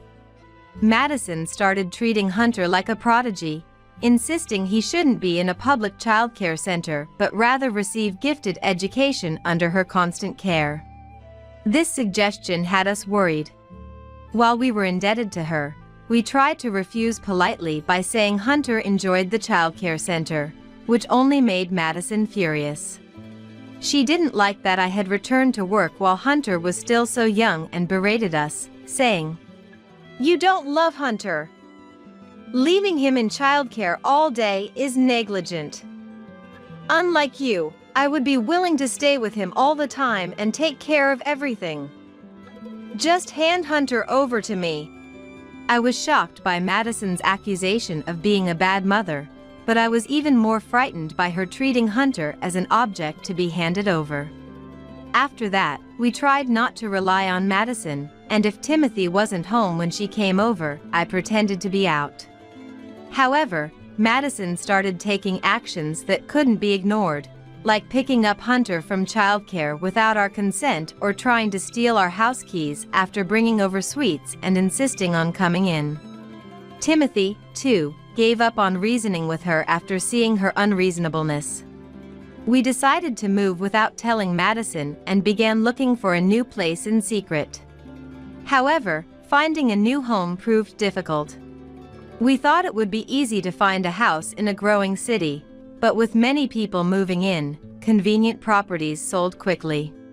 While searching for a house behind Madison's back proved difficult, half a year flew by in no time.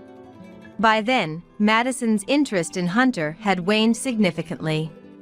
Actually, even at a year and a half, Hunter still wasn't speaking at all.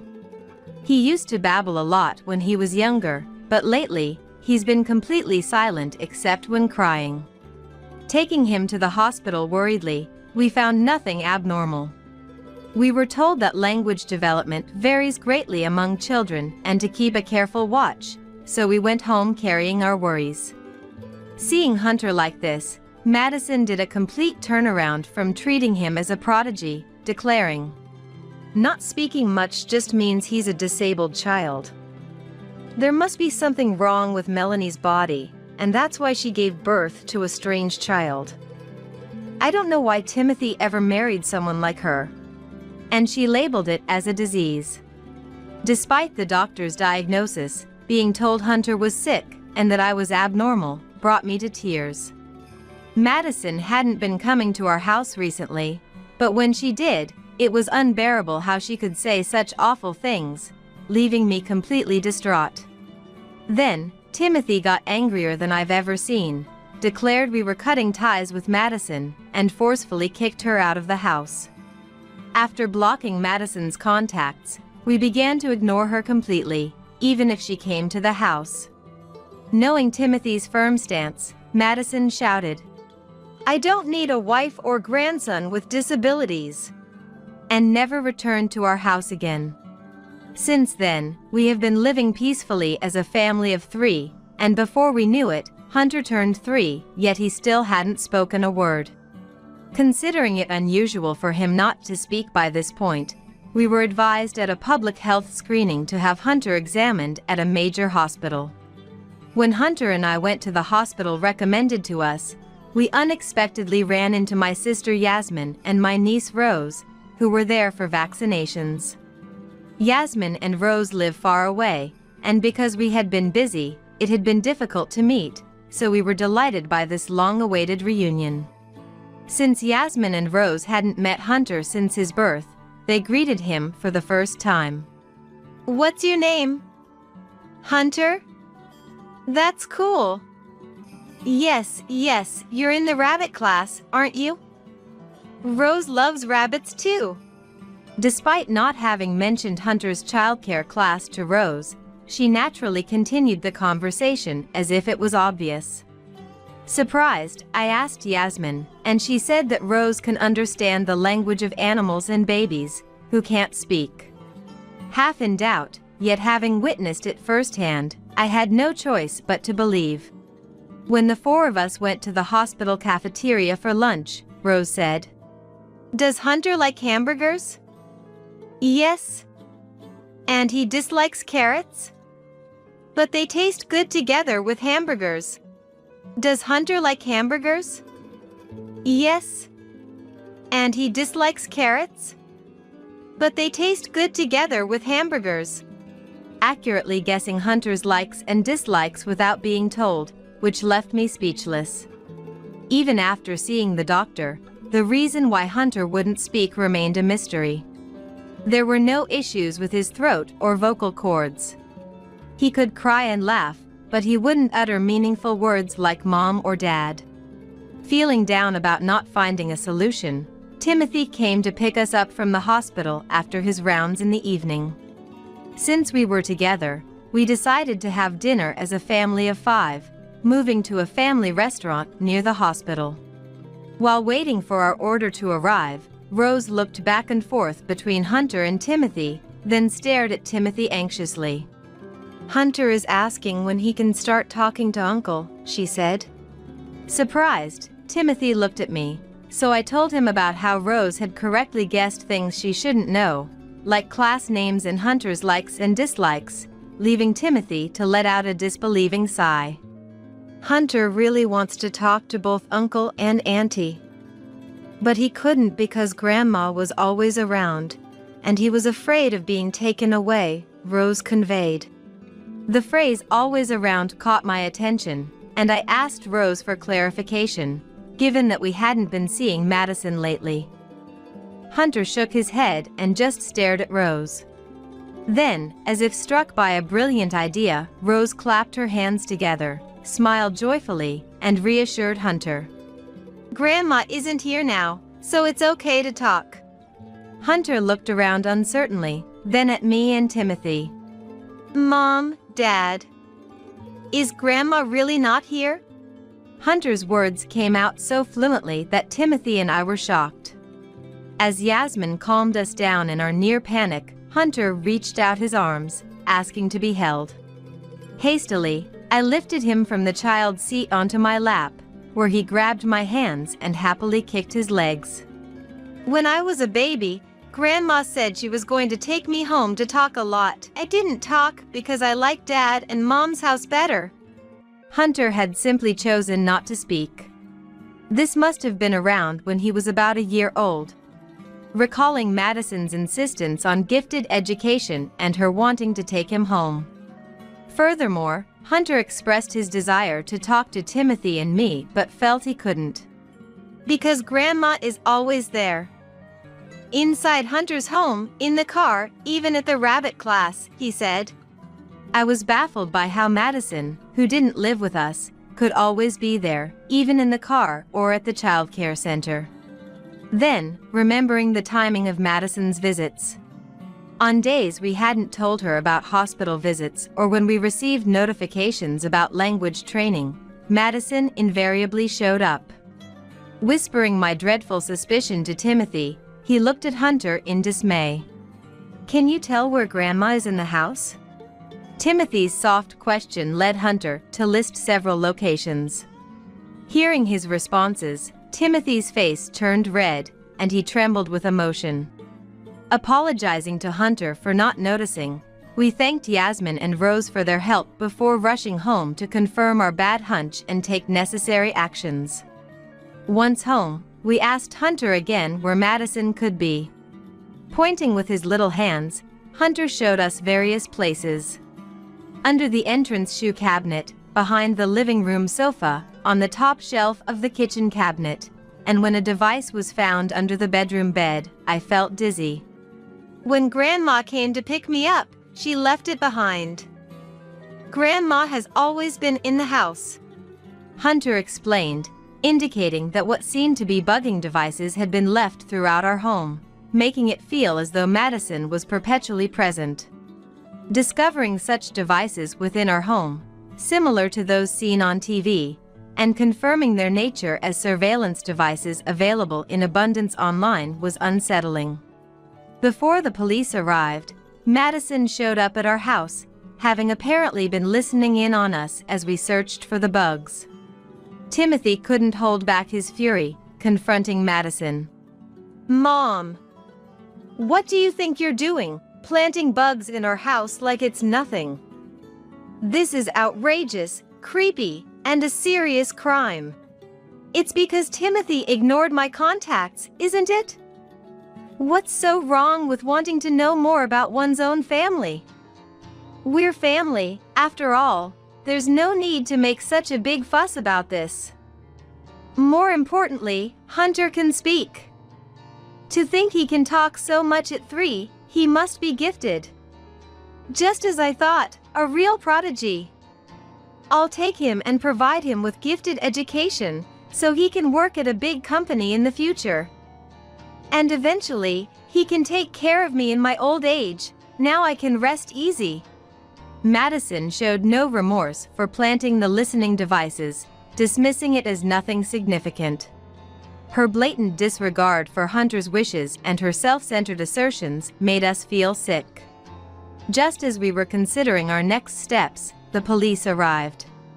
After we explained the situation and the police confirmed with Madison herself, who didn't think she had done anything wrong, she readily admitted to planting the devices and was promptly taken into custody. Despite her resistance and insistence on her innocence, revealing the locations of the devices led to her being packed into a police car and taken to the station. Following Madison's confession, a specialist recommended by the police found numerous listening devices in our home and car. The realization that we hadn't noticed such extensive surveillance was embarrassing. The thought of Madison having heard all our conversations made us dizzy. In the end, Madison was arrested for burglary and criminal mischief, showing no signs of remorse for her excessive actions, even though it was her son and DIL's home. Furthermore, during the interrogation, Madison confessed to also planting listening devices at the child care center. Just as Hunter had said, she had bugged the class he attended. She had paid a staff member, who was a friend, to install them. An investigation at the child care center indeed found several devices. The staff member who assisted Madison faced serious legal consequences and disciplinary action.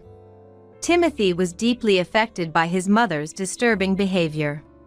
But most importantly, for Hunter and me, we decided to move away from this town filled with unpleasant memories as quickly as possible while Madison was preoccupied with police proceedings, seeking a peaceful life. Considering our job situations, we decided to move near Yasmin's family. Upon explaining our circumstances, Yasmin's family was shocked but understanding, offering their sympathy and saying, "You've been through a lot, well done." With Yasmin's family helping with the move, everything went smoothly. Since then, despite it being her first offense, Madison received a prison sentence due to the malicious, cunning nature of her actions, which were premeditated and carried out with clear intent. Despite Madison's full confession, she seemed unable to comprehend why her attempts to learn more about her family were met with such serious consequences, ranting and causing a scene at the police station, claiming, "Let me out of here! I was just trying to get to know my family better. I've done nothing wrong. When we were informed by the new residents of our old home about a letter filled with grievances and demands for release that Madison sent, it was a stark reminder of how fortunate we were to have moved to a place beyond her reach, and the thought of what could have happened if Hunter had been taken by her sent shivers down our spine. Now, free from Madison's watchful eyes and with Hunter able to speak without any reservations, our family enjoys brighter and more communicative days together.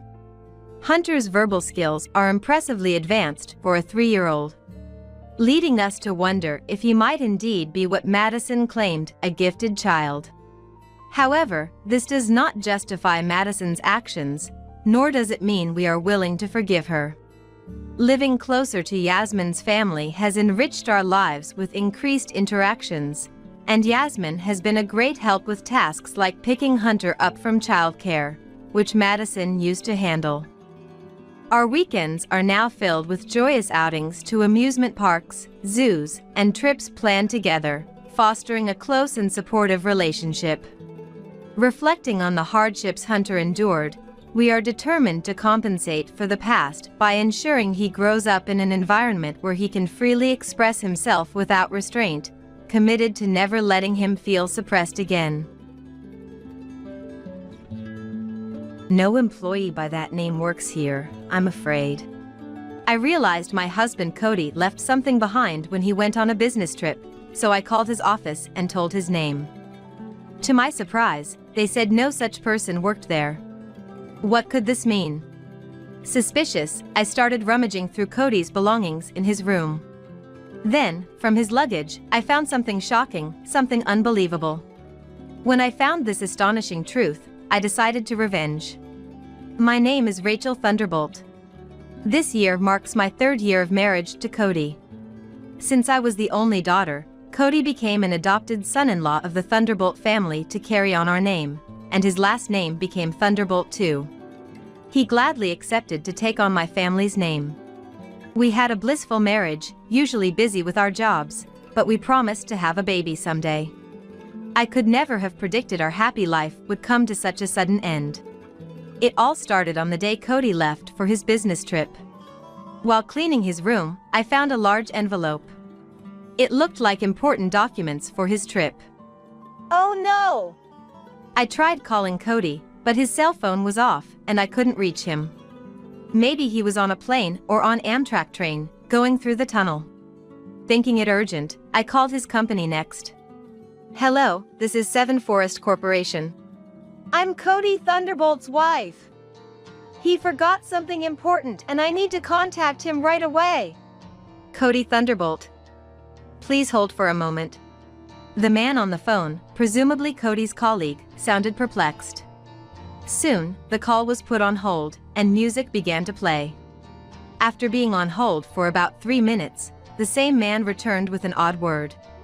I'm sorry, but we don't have an employee named Cody Thunderbolt. Are you sure you have the right company? What? But you are Seven Forest Corporation, right? Yes, that's correct, but I was certain it was Cody's workplace. I double-checked the phone number, and it wasn't a common company name. Despite repeatedly confirming the company name and address, they kept insisting they had no employee by that name. All right, thank you. Sorry to bother you. I hung up the phone, utterly confused, but one thing was certain. Cody was lying about something. With a mix of confusion and a desire to find some clue, I searched his room again. And there, in his bag, I found an employee ID card for Seven Forest Corporation. It had his photo on it. He definitely worked there, no doubt about it. But the name written here.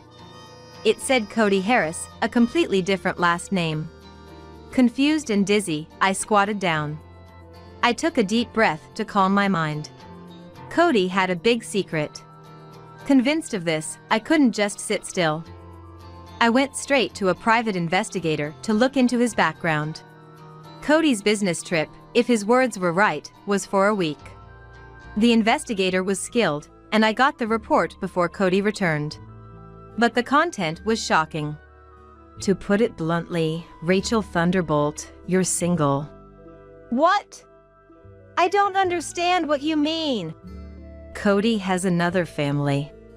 Does that mean he's cheating on me? Well, it's more like you're the other woman. What? According to the investigator, there was no marriage record between me and Cody. He had another family, with whom he was legally married, so they were his real wife and children. Was I not married? What does this mean? It was a shockingly unbelievable fact. After receiving the report from the investigator, I couldn't say anything and rode the bus home, absent-minded. We'll need quite a bit of money for a wedding, huh? I can't afford it right now, but one day we'll definitely have one. I'll work harder so we can also go on a honeymoon. 3 years ago, Cody said that with a refreshing smile and promised, "It's okay if we don't have a wedding. I'm happy as is." I smiled and said that. His parents had passed away, leaving him all alone, so we only reported our marriage to my parents. Since I was the only daughter, he took the initiative to take on the Thunderbolt name. Of course, my parents were delighted with this. We signed the marriage application, but around that time, I got busy at work and couldn't find time to go to the city office with him. "Rachel, you're busy, right? I'll submit it when the time is right." So, I entrusted him with the application, assuming he had submitted it. But in reality, he never did, and so Cody and I were just strangers. We both had different jobs and social insurance, and we kept our finances separate. So, something that should have been apparent from tax documents or something went completely unnoticed. Cody must have known and done it on purpose. I believed we were married and lived as such. Thinking about it made me feel a deep anger rising within me. A week passed, and it was the day Cody returned home. I left work early to wait for him. "Cody, we need to talk." As soon as he entered the living room with the carry-on bag he used for his trip, I talked to him. "What?" "I have souvenirs, you know," he said nonchalantly. Seeing that just made me angrier. "Your real name is Cody Harris, isn't it?" What?" I confronted Cody with the employee ID card I found in his room, and he looked shaken for a moment. "Well, I just kept Harris as my name at work." "What are you talking about? When we met, you called yourself Cody Smith." "Did I? I don't remember." Cody tried to feign ignorance, but I presented him with the private investigator's report. "I went behind your back, sorry, but I had a private investigator look into you. You have another family, and I was just a fling, right?" He seemed taken aback by the evidence but quickly tried to regain composure with a smile. "It wasn't just a fling. I take everything seriously. Don't give me that. You clearly said you'd submit our marriage application." "Did I say that? Then how come we're not married?" Why is that?" Cody kept making irresponsible words, trying to dodge my questioning. His careless attitude only made me more stressed. "You were the one who said, it's okay if we don't have a wedding. I'm happy as is." "That's different. This is a case of bigamy, a violation of the law." "That's fine. Since I never submitted the marriage application with you, it's not bigamy. So my feelings don't matter at all." Finally, my anger exploded. I slammed the table, causing a glass to topple and water to spill onto the floor. "Ah, you're so noisy. I didn't think you were such a troublesome woman." Cody picked up his carry-on bag again and opened the living room door. "Then, I'm going home." "Going home? Where to?" "To my real home, obviously. It seems like a hassle to stay with you now. I won't come here for a while. Cool off in the meantime." Leaving these words as if I was the villain, Cody left the house. "Coward! Irresponsible man!" I threw a tissue box, but the front door closed mercilessly, and Cody never came back after that. I won't let this go. Didn't he realize in these 3 years that I'm not a woman who would just let things slide?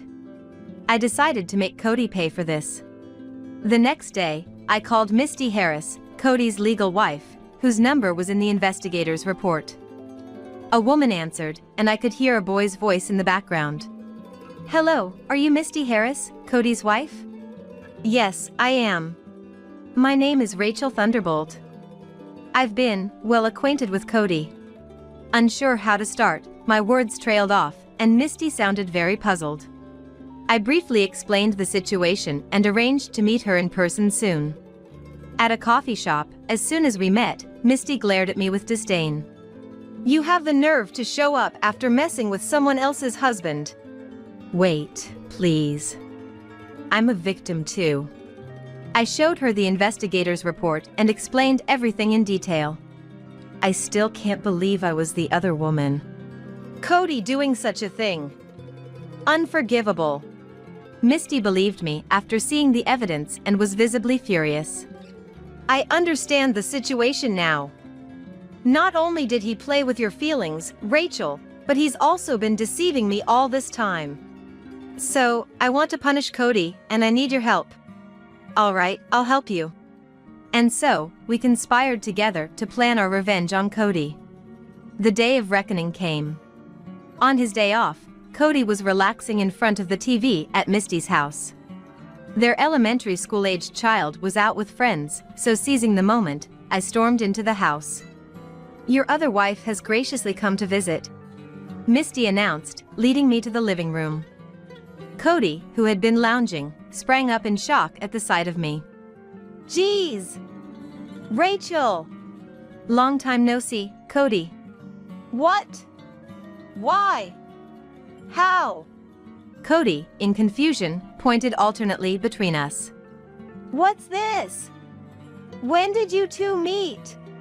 "Misty and I have become very close friends." "Huh."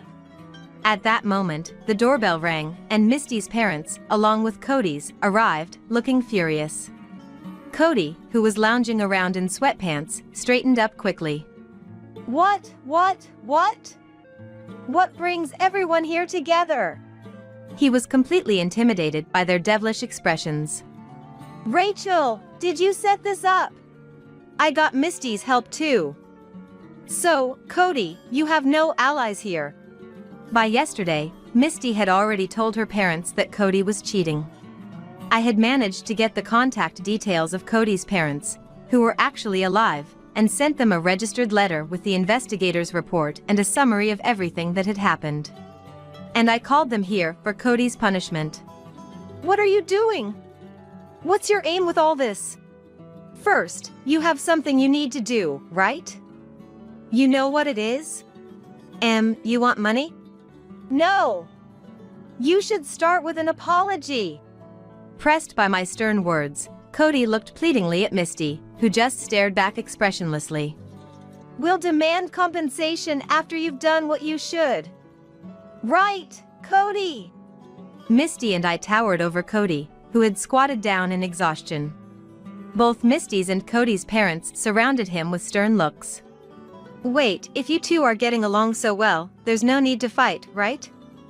Why not keep things as they are, maintain both families?" Even in this situation, Cody tried to escape responsibility. He was just alpha and irresponsible person. "I like both of you, I wanted to maintain good relationships, something like that." His shameless attitude was almost refreshing in its thoroughness. But both sets of parents berated him fiercely. "Are you joking? Don't you feel sorry for Misty and Rachel?" Shouts and tearful voices filled the air, and Cody shrank back, letting out a pathetic whimper. I took a deep breath and spoke calmly. "I understand exactly what you want." "You do? So we can keep things this way, right?" "No way! I'm utterly disappointed. I'm breaking up with you. And I'll be expecting compensation, so make sure you're prepared." "What? No."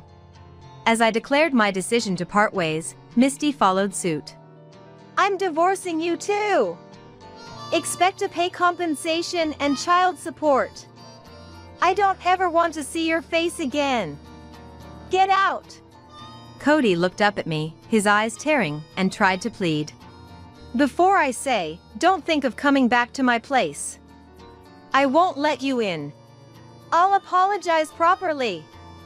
Let's submit our marriage application this time, right? Let's get married. Don't be ridiculous. I never want to see you again. Goodbye. Cody was disowned by his parents then and there, losing his last refuge. He was ousted from Misty's house by everyone present and stood dazed outside the gate. That was the anticlimactic end of our relationship. Now, for the epilogue. Cody, having to pay us compensation and losing everything, stayed at cheap hotels and internet cafes. But after my call to his company about his business trip raised suspicion, his boss confronted him, and his double life was exposed. The whole company found out through the colleague who took the call, so Cody quit his job, fleeing in shame.